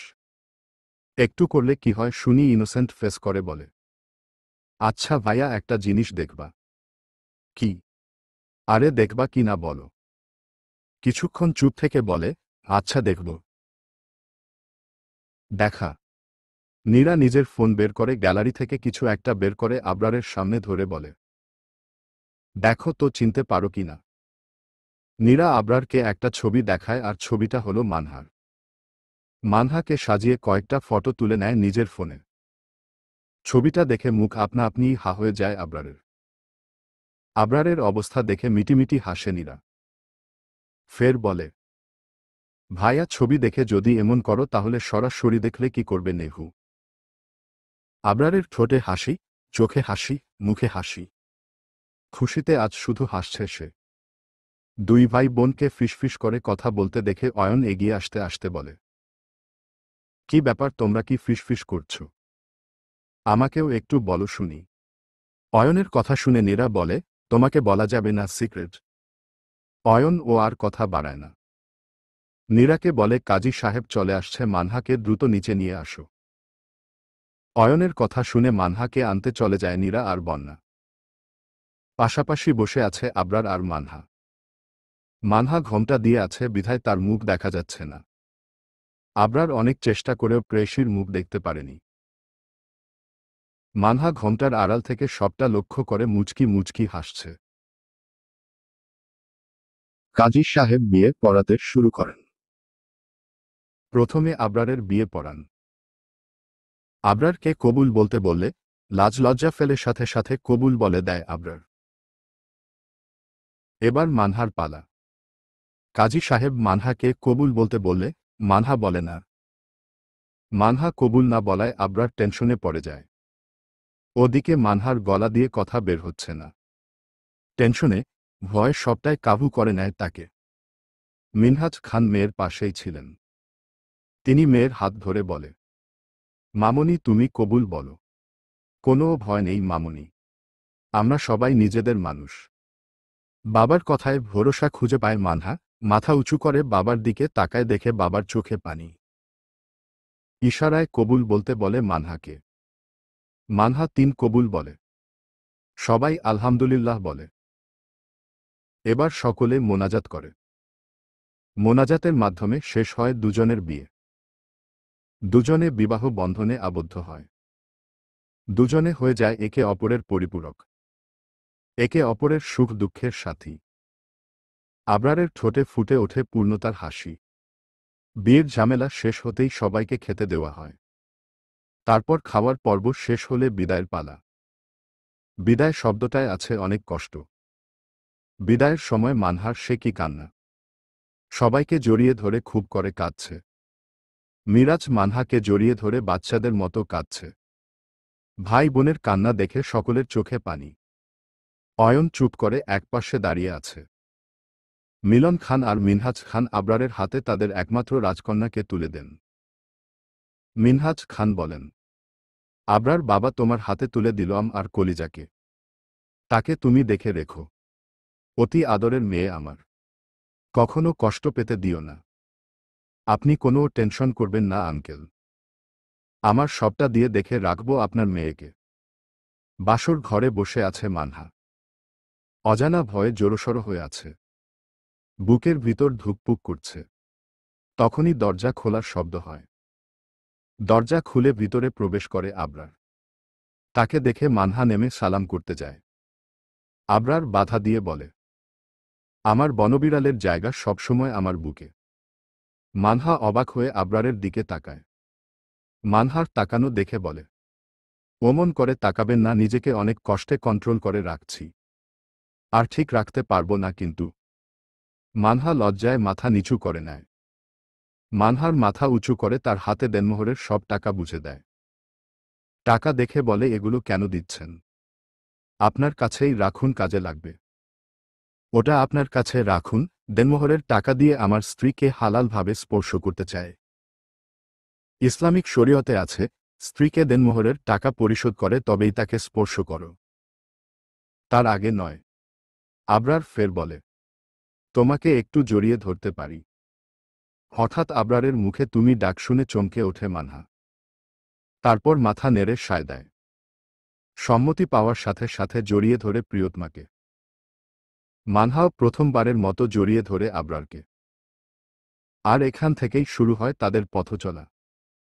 পাখির কিচিরমিচির শব্দে ঘুম ভেঙে যায় আবরারের। চোখ পিটপিট করে তাকিয়ে প্রথমেই সদ্য বিয়ে করা বউয়ের মুখটা দেখে। ঠোঁটের কোণে ফুটে ওঠে চওড়া হাসি। মারাত্মক সেই হাসি, যে রমণী দেখবে সেই প্রেমে পড়ে যাবে। কাত হয়ে প্রিয়সীর মুখের পানে তাকিয়ে থাকে। স্নিগ্ধ মায়াময় মুখ, মুখে আছে লাজুকলতার ভাব, মাঝে মাঝে চোখ মুখ কুচকায়, মাঝে মাঝে মুচকি হাসে। ঘুমন্ত বনবিড়ালের দিকে তাকিয়ে তাকিয়ে হাসছে। মানহা নড়েচড়ে আবারও ঘুমিয়ে পড়ে। ঘুমের ভিতর মানহার মনে হয় কেউ যেন তার দিকে তাকিয়ে আছে। খুব গভীর দৃষ্টিতে তাকে দেখছে। হুট করে মানহা চোখ খুলে তাকায়। হঠাৎ চোখ খুলায় আবরার অপ্রস্তুত হয়ে পড়ে। দ্রুত চোখ সরিয়ে নেয়। মানহা চোখ ছোট করে আবরারের দিকে ভ্রু কুঁচকে তাকায়। ঘুম ঘুম কণ্ঠে বলে, কি ব্যাপার, আপনি এমন তাকিয়ে আছেন কেন? কি দেখছেন? আবরার মানহার চোখের দিকে তাকিয়ে বলে, তোমাকে। আমাকে অবাক হয়ে জিজ্ঞেস করে, হ্যাঁ, আমি আমার বনবিড়ালকে দেখছিলাম। তাতে তোমার কোনো সমস্যা আছে? মানহার কোমর ধরে নিজের কাছে টেনে নিয়ে বলে, আমাকে দেখছেন আর আমি বললেই সমস্যা? বাহ, কি চমৎকার কথা! মানহার কথায় হেসে ওঠে আবরার। মানহা ফের বলে, কয়টা বাজে? মাত্র 7টা। কেন? কি হহ? 7টা বেজে গেছে। আর আপনি আমাকে না ডেকে পরে পরে আমাকে দেখছেন। ছাড়ুন, আমাকে উঠতে হবে। বাসার সবাই কি ভাববে? নতুন বউ পড়ে পড়ে ঘুমাচ্ছে। ছি ছি। মানহার কথায় আবরার আরও শক্ত করে জড়িয়ে নেয় নিজের সাথে। আর বলে, কেউ কিছু ভাববে না নে। এত প্যানিক করো না তো। আমাদের বাসার সবাই অনেক ভালো। আর আমরা স্বামী স্ত্রী এখানেও ছি। ছি। করার কি আছে শুনি? ঘুর, ওটা আপনি বুঝবেন না। আমাকে দয়া করে ছেড়ে দিন। ফ্রেশ হয়ে নিচে যেতে হবে আমাকে। যদি না ছাড়ি ভ্রু নাচিয়ে। আবরার খারাপ হয়ে যাবে কিন্তু চোখ রাঙিয়ে। কি খারাপ হবে শুনি? নিজের বিয়ে করা বউকেই তো জড়িয়ে ধরছি, অন্য কাউকে তো না। আপনি কাকে মিন করতে চাইছেন? হ্যাঁ, উই তিশাকে। তুমি তিশা? ওয়েট ওয়েট, তিশার কথা তুমি জানলে কি করে? সেটা আপনাকে বলবো না। ছাড়ুন তো বলে বিছানা থেকে উঠে পড়ে। আবরার নিজেও ছেড়ে দেয়। তিশার ব্যাপারটা মাথায় চক্কর খাচ্ছে। সে সব মাথা থেকে ঝেড়ে ফেলে বিছানা থেকে ওঠে। মানহা একেবারে গোসল সেরে ওয়াশরুম থেকে বের হয়। সুতি একটি শাড়ি পরনে তার। মানহার বেরোনোর পর আবরার ফ্রেশ হতে যায়। মানহা ড্রয়িং রুমে এসে দেখে সেখানে কয়েকজন মহিলা ও পুরুষ বসে আছে। তাদের মধ্যে শুধু তার শ্বশুর আর দাদা শ্বশুরকে ছাড়া কাউকে চেনে না। ভদ্রতার খাতিরে সবাইকে সালাম দেয়। সবাই সালামের উত্তর নেয়। সবার সাথে ভালোমন্দ কথা বলে রান্নাঘরে শাশুড়ির কাছে চলে যায়। শাশুড়ি মায়ের পাশে দাঁড়ায়। হালিমা বেগম পাশে কারোর অস্তিত্ব পেয়ে তাকান। দেখা মানহা মুচকি হেসে বলে, মানিয়ে নিতে কোনো প্রবলেম হচ্ছে না তো মা? জি না আন্টি বলে জিভে কামড় খায়। মুচকি হেসে বলে, সরি আন্টি মা। হালিমা বেগম বলেন, সরি বলতে হবে না। আস্তে আস্তে সব ঠিক হয়ে যাবে। তুমি আমাকে মা কিংবা আম্মু যেটা বললে স্বস্তি পাও সেটাই বলবা, ঠিক আছে? আচ্ছা আম্মু। আচ্ছা আম্মু, ওটা আপনি আমাকে দেন, আমি করছি বলে হাত থেকে নিতে গেলে বলে, না না মা, তোমার কিছু করতে হবে না। তুমি গিয়ে সবার সাথে গল্প করো। আমি তো কাউকে চিনি না আম্মু। আচ্ছা চলো, সবার সাথে তোমাকে পরিচয় করিয়ে দেই। হালিমা বেগম মানহার হাত ধরে ড্রয়িং রুমে নিয়ে যান। তিনি একে একে সবার সাথে পরিচয় করিয়ে দেন। আবরারের ফুপিকে উদ্দেশ্য করে বলে, এটা আবরারের একমাত্র ফুপি রোজিনা। এখন থেকে তোমারও ফুপি। আর তোমার ফুপা শরীফুল ইসলাম। তাদের পাশে বসে আছে নিসার আম্মু, আবরারের ছোট খালা। তার সাথে আর তার স্বামীর সাথে পরিচয় করিয়ে দেই। মানহা সবার সাথে খুব সুন্দরভাবে কথা বলে। সকালের নাস্তা সেরে যে যার কাজে চলে যায়। দুপুর 2টা। মাত্র দুপুরের খাবার খেয়ে রুমে এসেছে মানহা। আবরার এখনো আসেনি। আবরারদের বাড়ির আশেপাশের মানুষগুলো মানহাকে দেখতে আসছে। নীরা তাকে সাথে করে নিজে নামে। বিয়ের পরের দিন সবাই নতুন বউ দেখতে আসে। পাড়া প্রতিবেশীরা নানান কথা বলে। একজন মহিলা মানহাকে খুঁটে খুঁটে উপর থেকে নিচ দেখে মুখ বাঁকিয়ে বলে, কি গো বউ, শুনলাম তোমার নাকি আগে বিয়ে হয়েছিল। তা স্বামীর ঘর করতে পারলা না? এখন আমাদের তেজের মতো একখান পোলাডারে ভুলাইয়া ভালাইয়া বিয়ে করে ফেলাইছ। মহিলার কথা শুনে মানহার চোখে পানি টলমল করে। যে কোনো সময় অশ্রু বিসর্জন যেতে পারে।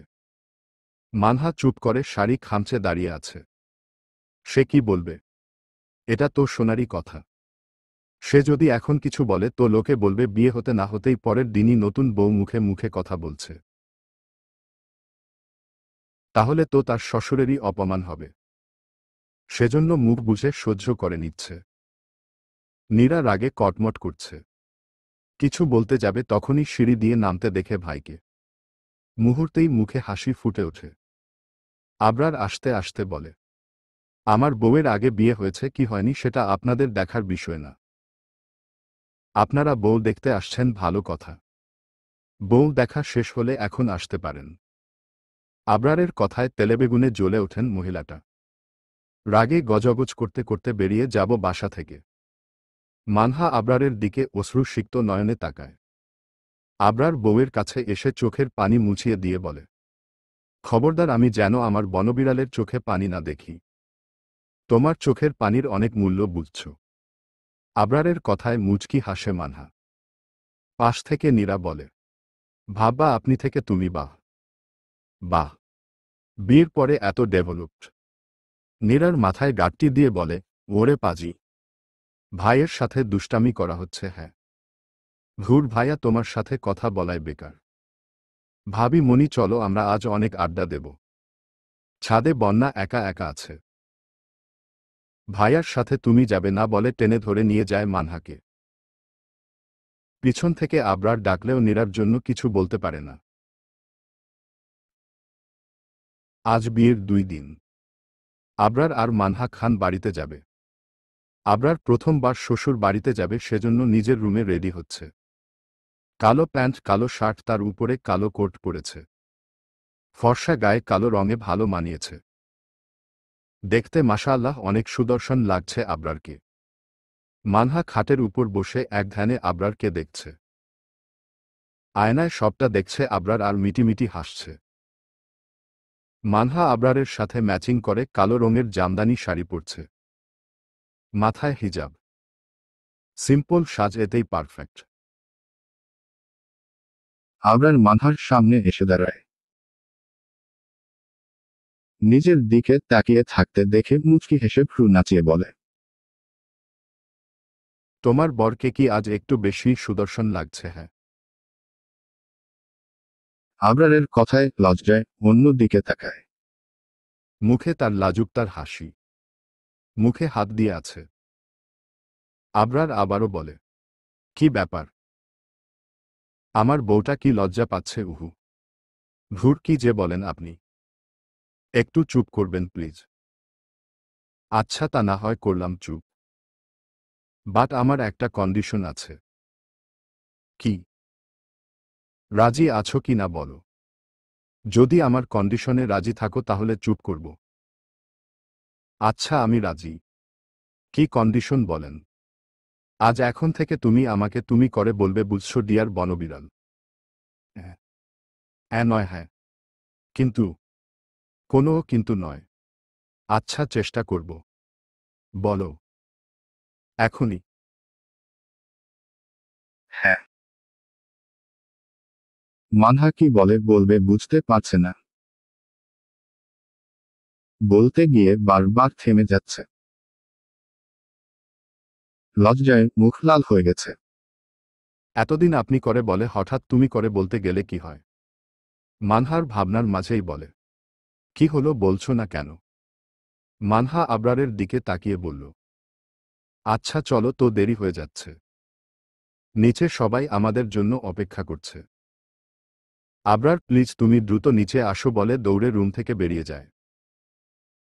আবরার হেসে ওঠে মানহার কাণ্ডে। বেচারা লজ্জা পেয়েছে। মিনিট 20 হয়েছে তারা খান ভিলায় আসছে। আসার পর থেকে আবরার জামাই আদরে অতিষ্ঠ হয়ে গেছে। তার সামনে বিভিন্ন ধরনের নাস্তা, মিষ্টি, পিঠা, আরও কত কি সব কিছু খেতে হয়েছে। দেখতে দেখতে রাত বাড়তে আছে। খান বাড়ির সবাই এখন বসে আছে ডাইনিং টেবিলে। তানিয়া বেগম আর ইয়াসমিন বেগম খাবার সার্ভ করছেন। আবরার চুপচাপ অল্প অল্প করে মুখে দিচ্ছে। মূলত সে খেতে পারছে না, তবুও তাকে দেওয়া হচ্ছে। খেতে খেতে মিরাজ বলে, ছোট আম্মু, দুলাভাইকে একটু গোশত দাও তো। একটু বেশি বেশি দিতে পারছো না। তোমাদের বলে দিতে হবে কেন? মিরাজের কথায় তানিয়া বেগম আরও গোশত দেন আবরারের প্লেটে। আবরার করুণ চোখে শাশুড়ির পানে তাকান। সে খেতে পারছে না, তাকে কেন দিচ্ছে? কিন্তু তার মুখের ভাষা কেউ বুঝল না। দুলাভাইয়ের অবস্থা দেখে মিরাজ হেসে যাচ্ছে। মানহা মুখ টিপে হাসছে। অয়ন জোরে হাসতে পারছে না, কারণ আবরার সম্পর্কে তার বড় শালা। মানহা আবরারের পাশেই ছিল। টেবিলের নিচ থেকে মানহার পায়ে গুঁথা দেয় আবরার। মানহা আহ শব্দ করে ওঠে। মানহার শব্দ শুনে সকলে তার দিকে তাকায়। মিনহাজ খান বলেন, কি হয়েছে মামুনি? মানহা হেসে উঠে বলে, কিছু না বাবা। জিভে কামড় লেগেছে বলে মনে মনে আল্লাহকে বলে, হে আল্লাহ, মাফ করে দিও। খাওয়ার সময় মিথ্যা বলতে হলো। সবাই খাওয়াই মনোযোগ দেয়। মানহা রাগী দৃষ্টিতে আবরারের দিকে তাকায়। মানহার তাকানো দেখে মুচকি হাসে আবরার। আবরারের হাসি দেখে জ্বলে ওঠে মানহা। ফিসফিস করে বলে, তুমি হাসছ? হ্যাঁ, তোমার জন্য আমাকে মিথ্যা বলতে হলো। আগে তুমি আমাকে বাঁচাও। আমি খেতে পারছি না। তবুও শাশুড়ি আম্মা আমাকে এত গোশত দিল। আমি এখন কি করে খাব? বেশ তো, শাশুড়ি আম্মা তার মেয়ের জামাইকে আদর যত্ন ভালোবাসা দিয়ে খাওয়াচ্ছে। তুমি বরং তৃপ্তি করে খাও, আমি গেলারাম বলে হাত ধুয়ে উঠে যায়। মানহার যাওয়ার পানে করুণ চোখে তাকিয়ে থাকে। ভাইয়ের করুণ অবস্থা দেখে নীরার খুব মায়া হয়। বড়দের সামনে কিছু বলতেও পারছে না। কি করে ভাইকে বাঁচানো যায় তাই ভাবছে। তার কিছু করার আগেই মিনহাজ খান বলেন, আবরার বাবা, খেতে না পারলে রেখে দাও। কষ্ট করে কিছু খেতে হবে না। শ্বশুরের কথায় অনেক খুশি হয় আবরার। দ্রুত হাত ধুয়ে উঠে পড়ে। মুচকি হেসে বলে, তাহলে আমি যাই বলে ডাইনিং থেকে চলে আসে। আবরারের চলে যাওয়া দেখে তানিয়া বেগম বলল, আরে জামাই তো কিছুই খেল না। তুমি কেন বলতে গেলে? হ্যাঁ, তোমার জন্য কিছু খেতে পারল না বলে নিজে নিজে বকতে থাকেন।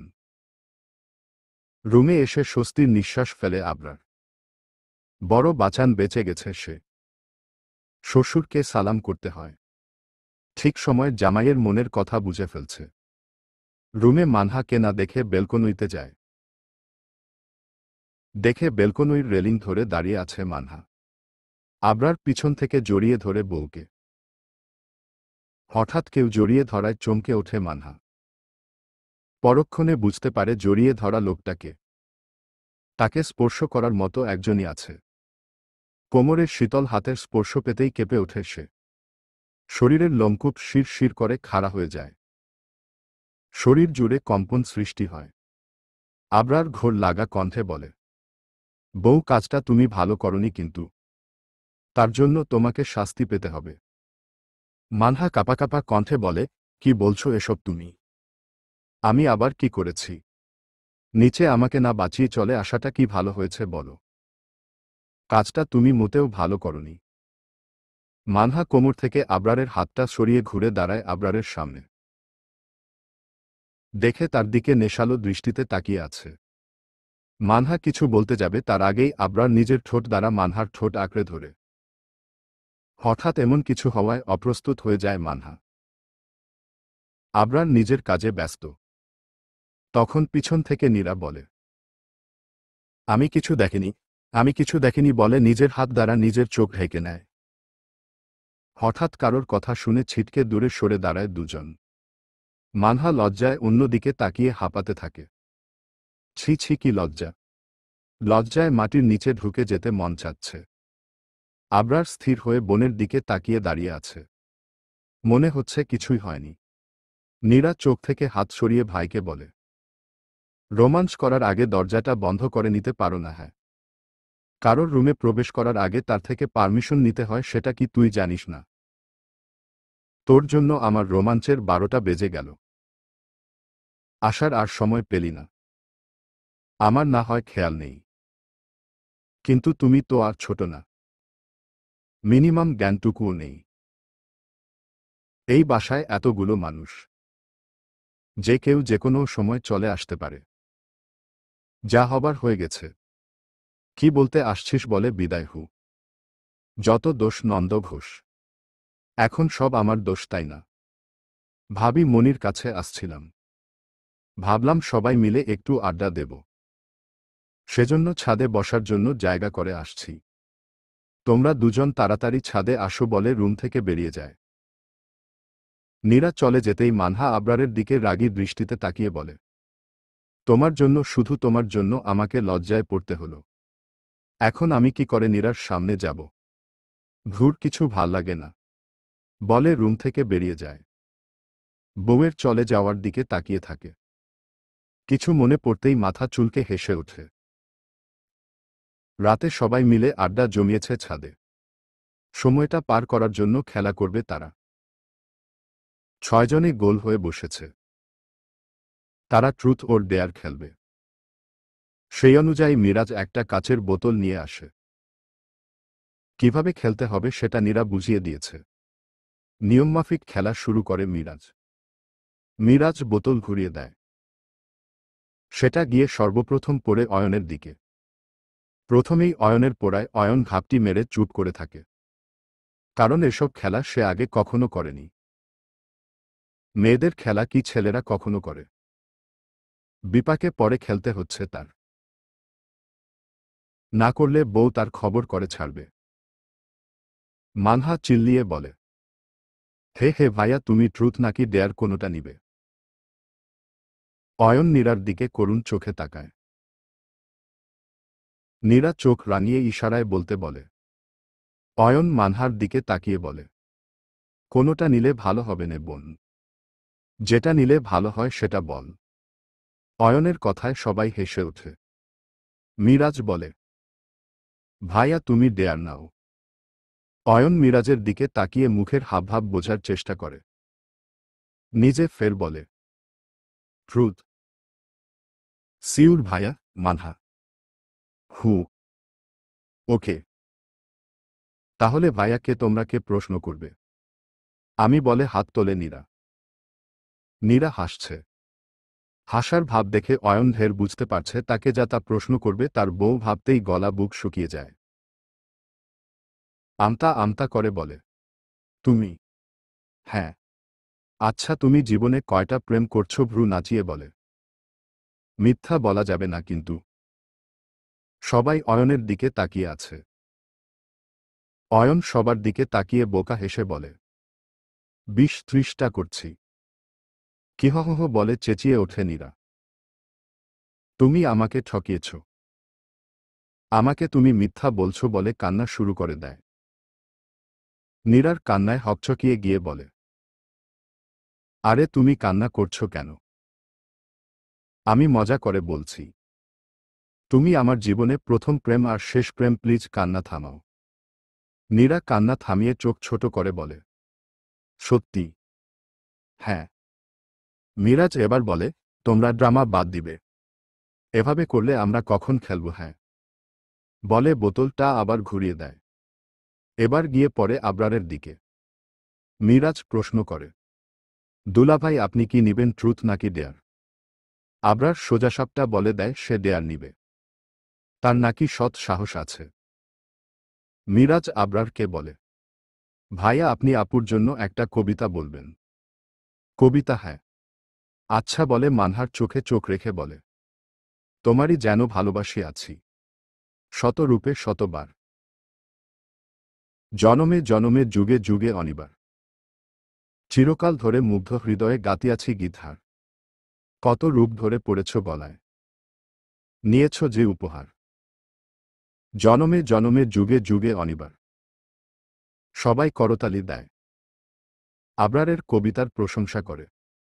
আবরার মুচকি হেসে মানহাকে চোখ মারে। মানহা লজ্জায় চোখ সরিয়ে নেয়। অনেক হাসি ঠাট্টার মধ্যে দিয়ে খেলা শেষ করে। রাত অনেক হওয়ায় ঘুমোতে চলে যায়। যে যার রুমে গিয়ে শুয়ে পড়ে। সূর্য তার নিয়ম মতো আজও পূর্ব আকাশে উদিত হয়েছে। আজ মানহা রাত চলে যাবে। যেখানের কাউকে সে ঠিক মতো চিনত না, জানত না। তাদের সবার সাথে নিজেকে মানিয়ে নিতে হবে। সবার থেকে বিদায় নিয়ে রওনা হয় নিজ গন্তব্যে। গাড়িতে চুপচাপ বসে আছে মানহা। আবরার গাড়ি ড্রাইভ করছে আর চোখে বউকে দেখছে। মানহা গাড়ির সিটে হেলান দিয়ে বসে আছে। চোখের কার্নিশ দিয়ে নোনা জল গড়িয়ে পড়ে। সেটা লক্ষ্য করে আবরার গাড়ি থামায়। হঠাৎ গাড়ি থেমে যাওয়ায় চোখ খুলে তাকাতেই আবরারের সাথে চোখাচোখি হয়ে যায়। আবরার আলতো হাতে চোখের পানি মুছে নেয়, খুব যত্নে যাতে ব্যথা না লাগে। আবরার বলে, বনবিড়াল প্লিজ তুমি কান্না করো না। তোমার চোখের পানি যে আমার সহ্য হয় না। বুকে খুব ব্যথা করে। আমার খুব কষ্ট হচ্ছে আবরার। বাবা মায়ের জন্য মনটা খুব পুড়ছে। ভেতরে অসহ্য যন্ত্রণা হচ্ছে। বাড়ির সবার কথা মনে পড়ছে। মানহার মুখে আলতোভাবে হাত দিয়ে বলে, সব ঠিক হয়ে যাবে জান। একটু সময় দাও আর কষ্ট হবে না পাখি। মাথা নেড়ে হ্যাঁ বলে। আচ্ছা এখন তো বিকাল, চলো দুজন কোথাও গিয়ে ঘুরে আসি। কোনো এক নিরিবিলি জায়গায় গেলে তোমার মনটা নিমিষেই ভালো হয়ে যাবে। না না থাক, এখন বাসায় চলো। আম্মু হয়তো একা আছে। আম্মুর জন্য তোমার টেনশন করতে হবে না। আম্মুর কাছে নিশা আছে, খালা মনি আছে। তাহলেও দরকার নেই। অন্য একদিন যাব, তুমি বাসায় চলো। আবরার কি সোনার মানুষ। প্রেয়সীর মুখে হাসি ফুটানোর জন্য সে সব করতে পারে। গাড়ি স্টার্ট দিয়ে নিজের মতো চালাতে থাকে। বাসার রাস্তায় না গিয়ে অন্য রাস্তা দিয়ে গাড়ি চালাচ্ছে। সেটা দেখে মানহা জিজ্ঞেস করে, তুমি বাড়ির রাস্তায় না গিয়ে কোথায় যাচ্ছ? আবরার নিজের মতো গাড়ি চালাতে ব্যস্ত। মানহার কথায় কোনো রেসপন্স করে না। মানহা ফের বলল, আবরার কোথায় যাচ্ছ সেটা তো বলো। বনবিড়াল চুপ করে থাকো। যেখানে যাচ্ছি সেখানে গেলে তোমার ভালো লাগবে। মানহা আর একটা কোথাও বলে না। জানে হাজার বললেও আবরার কোনো উত্তর দেব না নে। নির্দিষ্ট জায়গায় এসে গাড়ি থামায় আবরার। গাড়ি থেকে ইশারায় নামতে বলে আবরার। মানহা চুপচাপ নেমে পড়ে। জায়গাটা সম্পূর্ণ নতুন, আগে কখনো আসেনি। চারপাশে চোখ বুলাতেই শরীর জুড়ে শীতল হাওয়া বয়ে যায়। মুহূর্তেই চোখ বুজে ফেলে। আবরার গাড়ি থেকে নেমে মানহার সামনে দাঁড়িয়ে বলে, চলো। মানহার হাত ধরে নিয়ে যায় নদীর পাড়ে। আশেপাশে খুব কম মানুষই আছে। বেশিরভাগ কাপল এখানে। মানহার হাত ছেড়ে দেয়। মানহা নদীর পাড়ে বসে পড়ে। পা দুটো নদীর পানিতে ভিড়িয়ে দেয়। মুক্ত পাখির মতো হাত দুটো মেলে দেয়। আবরার গোপনে প্রেয়সীর কয়েকটা ফটো তুলে নেয়। প্রিয়সীর দেখাদেখি আবরারও সেম কাজ করে। ধপ করে নিচে বসে পড়ে। নিজের পাশে আবরারকে বসতে দেখে আবরারের মুখে পানি দেয়। আবরারও কম যায় না, সেও মানহার মুখে পানি ছেলে দেয়। মানহা খিলখিলিয়ে হেসে ওঠে। হাসির শব্দে চারপাশ মুখরিত হয়ে ওঠে। মানহার হাসির সাথে তাল মিলিয়ে পানির ঝনঝন শব্দ হচ্ছে। দুজনে দুষ্টুমি করে একে অপরের গায়ে পানি দিচ্ছে। সেখানে থাকা কিছু মানুষ তাদের দিকে অদ্ভুত দৃষ্টিতে তাকাচ্ছে। তাতে আবরারের কিছু যায় আসে না। আবরার মনে মনে ভাবে, একটু আগে যার চোখে পানি ছিল এখন সে হাসছে। মন খুলে প্রকৃতির সাথে মিশে গেছে। ধীরে ধীরে সন্ধ্যা নেমে আসে। আর কিছুক্ষণ পরে মাগরিবের আজান দিবে। চারপাশে লালচে আভা ছড়িয়ে পড়েছে।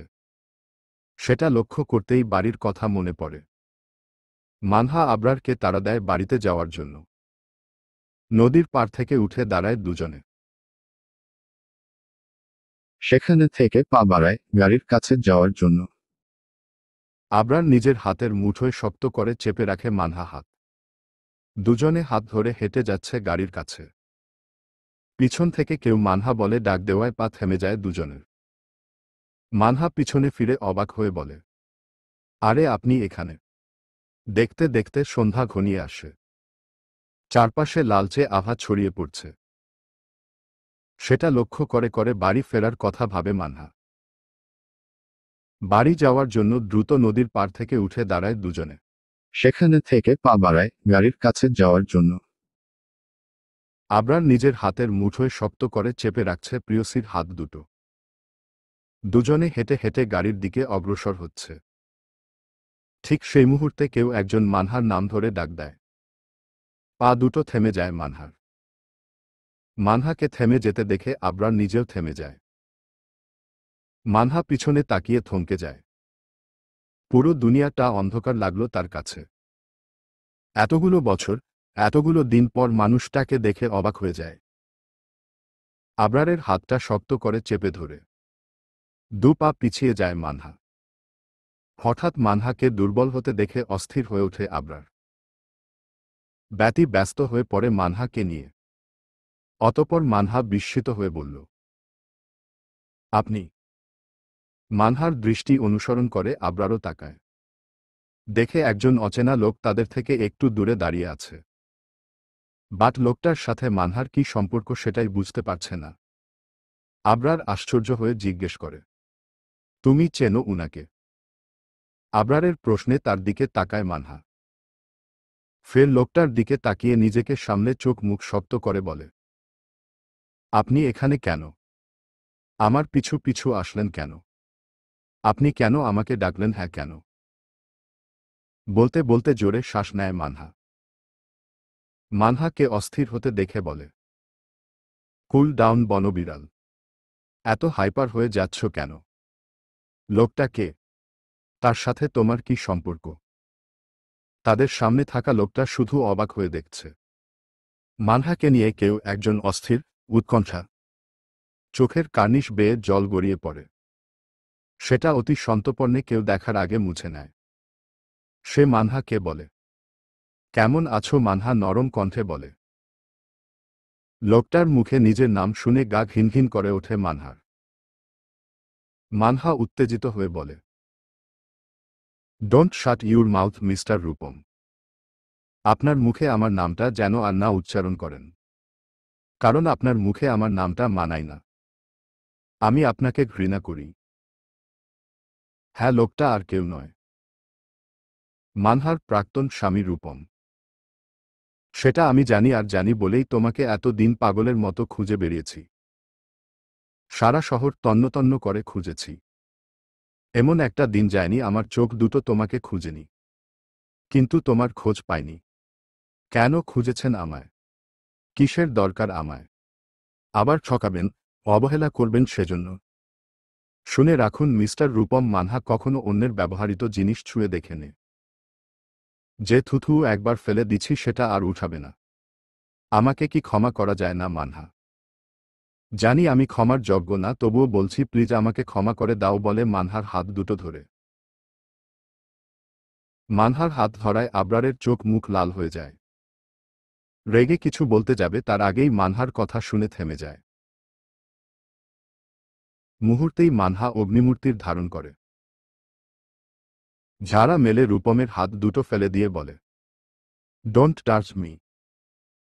Don't cross your limit mister Rupam. আপনার সাহস কি করে হয় আমাকে টাচ করার? আমাকে টাচ করার অধিকার 2 বছর আগেই হারিয়েছেন। ফার্দার ভুলেও এই কাজ করবেন না। আমাকে টাচ করার অধিকার একমাত্র ইনার আছে বলে হাত দিয়ে আবরারকে দেখায়। রূপম এতক্ষণ খেয়াল না করলেও মানহার কথা শুনে আবরারের দিকে তাকায়। দেখতে তার থেকে কোনো অংশে কম নয়, বরং তার থেকে 1000 গুণ হ্যান্ডসাম। রূপম বলে, কে ইনি? মানহা তাচ্ছিল্যের হেসে বলে, কে শুনতে চান?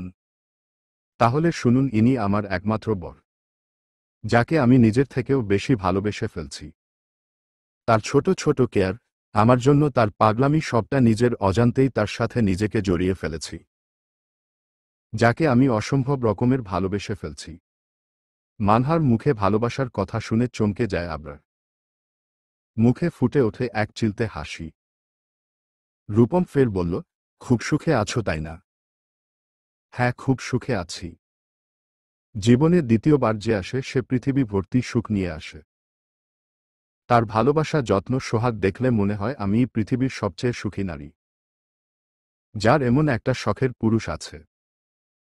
সে পাশে থাকলে সুখী থাকার জন্য দ্বিতীয় কারোর প্রয়োজন পড়ে না। পারলে আমাকে ক্ষমা করে দিও। তুমি সুখে আছো শুনে অনেক শান্তি লাগছে। বাট আমি সুখে নেই জানো। রিয়া আমাকে ঠকিয়েছে। আমার সম্পত্তির জন্য ওর বয়ফ্রেন্ড আর ও মিলে আমাকে ফাঁদে ফেলছে। আমার সব সম্পত্তি নিজের নামে করে বাড়ি থেকে বের করে দিচ্ছে। এখন সেই বাড়িতে ও আর ওর বয়ফ্রেন্ড থাকে। আর আমার আর নেই। পৃথিবীর মায়া ত্যাগ করে পরপারে চলে গেছে। আমি বড্ড একা হয়ে গেছি। সব আমার পাপের ফল। মানহা তাচ্ছিল্যের হাসি হেসে বলে। রিভেঞ্জ অফ নেচার বলে একটা কথা আছে। প্রকৃতি কখনো ছেড়ে দেয় না। আপনার জন্য আমি এমন একজনকে পেয়েছি যে আমি ডিভোর্স জেনেও আমাকে ভালোবেসেছে। আমার অতীত জেনে আমাকে ভালোবেসেছে। কখনো অবজ্ঞা অবহেলা করেনি। আবরার এতক্ষণ চুপচাপ দাঁড়িয়ে দুজনের কথা শুনছিল। একটা কোথাও বলেনি। মানহার ভিতরে যে ক্ষোভ ছিল সেটা প্রকাশ করতে পেরে হালকা লাগবে ভেবে বাধা দেয়নি। সে প্রথমেই এমন কিছু আন্দাজ করেছিল। পরে দুজনের কথা শুনে নিশ্চিত হয়েছে। আবরার রূপমকে বলে, মিস্টার রূপম, আমি আপনার কাছে চিরকৃতজ্ঞ। কৃতজ্ঞ অবাক হয়ে জিজ্ঞেস করে, হ্যাঁ, আপনার কাছে আমি চিরকৃতজ্ঞ। আপনার জন্য আমি মানহাকে পেয়েছি। তাকে পেয়ে আমি খুব লাকি। ওহ, ছোট্ট জবাব রূপমের। রূপম আবরারকে বলে, আপনি খুব ভাগ্যবান, আপনি মানহাকে পেয়েছেন। আমি তাকে পেয়েও ধরে রাখতে পারিনি, এটা আমার ব্যর্থতা। বাট আপনি ওকে পেয়েছেন। খুব সুখে থাকবেন। বাকি জীবন সুখে শান্তিতে কাটাবেন এটাই কামনা করি। আসি, ভালো থাকবেন বলে মানহার হাত ধরে গাড়িতে উঠায়। গাড়ি শা শা করে চলে যায়। রূপম এক দৃষ্টিতে তাকিয়ে থাকে গাড়ির পানে। নিজের ভুলের জন্য তার এই অবস্থা। ভুলের মাসুল তো তাকে দিতেই হবে, সেটা যেভাবেই হোক না কেন। ভালো লাগা আর বিষণ্ণতার মাঝামাঝি এই নভেম্বর। নভেম্বরের এই শীত শীত বাতাস অসম্ভব বিষাদময়। চা খেতে খেতে সমস্ত ফেলে আসা স্মৃতি থেকে ঘুরে আসা যায় এই নভেম্বরের বিকেলগুলোতে। দেখতে দেখতে 2টা দিন কেটে গেছে। মানহা আগের থেকে কিছুটা নরমাল হয়েছে। বিষণ্ণতায় থাকলে আবরার সেটা দূর করার জন্য মানহাকে হাসানোর চেষ্টা করে। কিছুতেই মুখ গোমরা করে থাকতে দেয় না। বাসার সবাই ভাবছে বাবা মা সবাইকে ছেড়ে আসছে, এজন্য হয়তো মন খারাপ। বাট তারা তো আর জানে না আসল কাহিনী কি। পরন্ত বিকেলে বেলকনিতে দাঁড়িয়ে আছে মানহা। আবরার বাসায় নেই। সে অফিসে গেছে। এই কয়েকটা দিন সে অফিসে যায় না। কিন্তু আজ না গেলে হলো না। মানহাকে একা রেখে যেতে মন সায় দেয় না, আবার অফিসে না গেলেও হচ্ছে না। এক প্রকার বাধ্য হয়ে অফিসে গেছে। আনমনা হয়ে তাকিয়ে আছে দূর আকাশের দিকে। মনে তার হাজারো ভয়। আবার ফিরে আসবে না তো তার কালো অতীত। অজানা ভয়ে কুঁকড়ে ওঠে মানহা। তার ভাবনার মাঝেই নিচ থেকে শাশুড়ি মায়ের ডাক শুনে নিচে যাওয়ার জন্য পা বাড়ায়। বাসায় শুধু বউ শাশুড়ি আছে। আর বাকি সময় চলে গেছে। মানহার শ্বশুর আর দাদা শ্বশুর দুজনে বাজারে গেছেন। বাসায় থেকে বোর না হওয়ার থেকে বাইরে থেকে ঘুরে আসা ভালো। সেজন্য বাপকা বেটা বেরিয়েছেন। মানহা নিচে এসে দেখে তার শাশুড়ি মা সমুচা সিঙ্গারা নিয়ে তার জন্য অপেক্ষা করছেন। মানহা এসে শাশুড়ির পাশে বসে পড়ে জিজ্ঞেস করে, আম্মু এগুলো কখন বানালেন? এই তো মা, একটু আগে। গরম গরম চটপট খেয়ে নাও তো। মানহা মাথা নেড়ে একটা সমুচা নেয়। সেটা অল্প অল্প করে খেতে থাকে। মানহাকে অন্যমনস্ক দেখে হালিমা বেগম বলল, মানহা, কি হয়েছে মা? তোমাকে অন্য মনস্ক লাগছে। কিছু হলে আমাকে নির্দ্বিধায় বলতে পারো, আমি কিছু মনে করব না। মানহা মুচকি হেসে বলে, তেমন কিছু না আম্মু। আসলে বাড়ির সবার জন্য মন খারাপ, তাই আর কি। এটা নিয়ে এত মন খারাপ পাগলি। আমি তেজকে বলবো কালই তোমাকে নিয়ে ও বাড়ি থেকে ঘুরে আসতে। না আম্মু, তার দরকার নাই। আবরার এমনিতেই বেশ কয়দিন অফিসে যায় না। আমি চাই না আমার জন্য অফিসের কোনো ক্ষতি হোক। মানহার কথা শুনে তিনি হাসেন। দুজনে খাওয়া শেষ করে মাগরিবের আজান কানে আসতেই তিনি বলেন, বৌমা তুমি রুমে যাও, আমি গিয়ে নামাজ পড়ে আসি। মানহা শাশুড়ির কথা শুনে নিজের রুমে চলে যায়। সন্ধ্যা 7টা। আনোয়ার হোসেন আর আনসার হোসেন দুজনে মাগরিবের নামাজ পড়ে বাসায় আসছেন। তাদেরকে চা করে দেয় মানহা। এক জায়গায় বসে সবাই গল্প করে। আনসার হোসেনের কথা শুনে মানহা হেসে ওঠে। মানহার দাদা শ্বশুর ভারী মজার মানুষ, সবাইকে বেশ হাসাতে পারে। তখন কলিং বেলের শব্দ শুনে মানহা উঠে গিয়ে দরজা খোলে। দরজায় আবরারকে দেখে হেসে হেসে ভিতরে আসতে বলে। মানহার হাসি মুখটা দেখে সারাদিনের ক্লান্তি মুছে যায় আবরারের। ঠোঁটে তার চওড়া হাসি। আবরার ড্রয়িং রুমে চোখ বুলিয়ে ফের মানহার দিকে তাকিয়ে ইশারায় উপরে আসতে বলে নিজে দোতলায় চলে যায়। মানহা সবার সামনে দিয়ে যেতে কেমন একটা লাগে। সে চুপচাপ গিয়ে সোফায় বসে পড়ে। সেটা দেখে আনোয়ার হোসেন বলেন, মানহা মা তুমি কেন এখানে বসলে? ছেলেটা সারাদিন পর বাসায় আসছে, ওর কাছে যাও, যদি কিছু লাগে। শ্বশুরের কথায় কিছুটা লজ্জা পায় মানহা। মানহা জি বলে উপরে চলে যায়। মানহাকে আসতে বলছে, রুমে এখনো আসেনি বলে রাগে গজগজ করতে থাকে আবরার। রুম জুড়ে পায়চারি করছে। বউটা তার অলস হয়ে গেছে, এতক্ষণ সময় লাগে নিচে থেকে আসতে। মানহা দরজায় হেলান দিয়ে দাঁড়িয়ে আবরারকে পরখ করে মিটিমিটি হাসছে। আবরার পায়চারি করতে করতে দরজায় চোখ পড়ে। মানহাকে দরজায় দেখে দ্রুত পায়ে গিয়ে হাত ধরে টান দিয়ে ভিতরে নিয়ে আসে। আসার আগে দরজাটা বন্ধ করে দেয়। দরজা বন্ধ করতে দেখে মানহা বলে, দরজা বন্ধ করছো কেন? আবরার দুষ্টু হেসে এগিয়ে আসতে আসতে বলে, রোমাঞ্চ করব। আবরারের কথা শুনে মানহা তুতলিয়ে বলে, মানে কি বলছো তুমি? তুমি তোতলাচ্ছ কেন? কই, আমি তো ঠিকভাবেই জিজ্ঞেস করলাম। আবরার গা থেকে কোট খুলে বিছানায় ফেলে দেয়। এক টানে মানহার কোমর জড়িয়ে ধরে নিজের কাছে টেনে নেয়। মানহা মুচড়া মুচড়ি করে ছাড়া পাবার জন্য। আবরারের শক্তির সাথে পেরে ওঠে না। আবরার মানহাকে কিস করতে যাবে, ঠিক সেই সময় নিচ থেকে হালিমা বেগমের কথা শুনে থেমে যায় আবরার। তেজ বৌমাকে নিয়ে নিচে আয়, তিনি খাবার খাওয়ার জন্য তাদেরকে নিচে যেতে বলছে। আবরার বিরক্তি নিয়ে ওয়াশরুমে চলে যায়। তার যাওয়ার পানে তাকিয়ে মানহা ফিক করে হেসে ওঠে। মানহার হাসি দেখে আবরার বলে, তোমাকে তো পরে দেখে নিচ্ছি। আবরার ফ্রেশ হয়ে আসলে দুজনে খেতে বসে সবার সাথে। ডাইনিং টেবিলে বসে খাওয়া শেষ করে সবাই। খাওয়া শেষ হতেই আবরার নিজের রুমে গো গো করে চলে যায়। মানহা শাশুড়ি মায়ের সাথে সব কাজ শেষ করে তারপর নিজের রুমে যায়। হালিমা বেগম নিষেধ করলেও শোনেনি মানহা। থালাবাটি সব পরিষ্কার করে তবেই গেছে।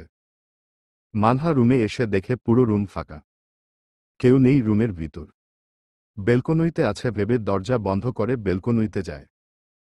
গিয়ে দেখে মশাই বেলকনির রেলিং ধরে দাঁড়িয়ে আছে। মানহা গিয়ে পিছন থেকে জড়িয়ে ধরে। মানহার স্পর্শ পেয়ে আবরার মুচকি হাসে।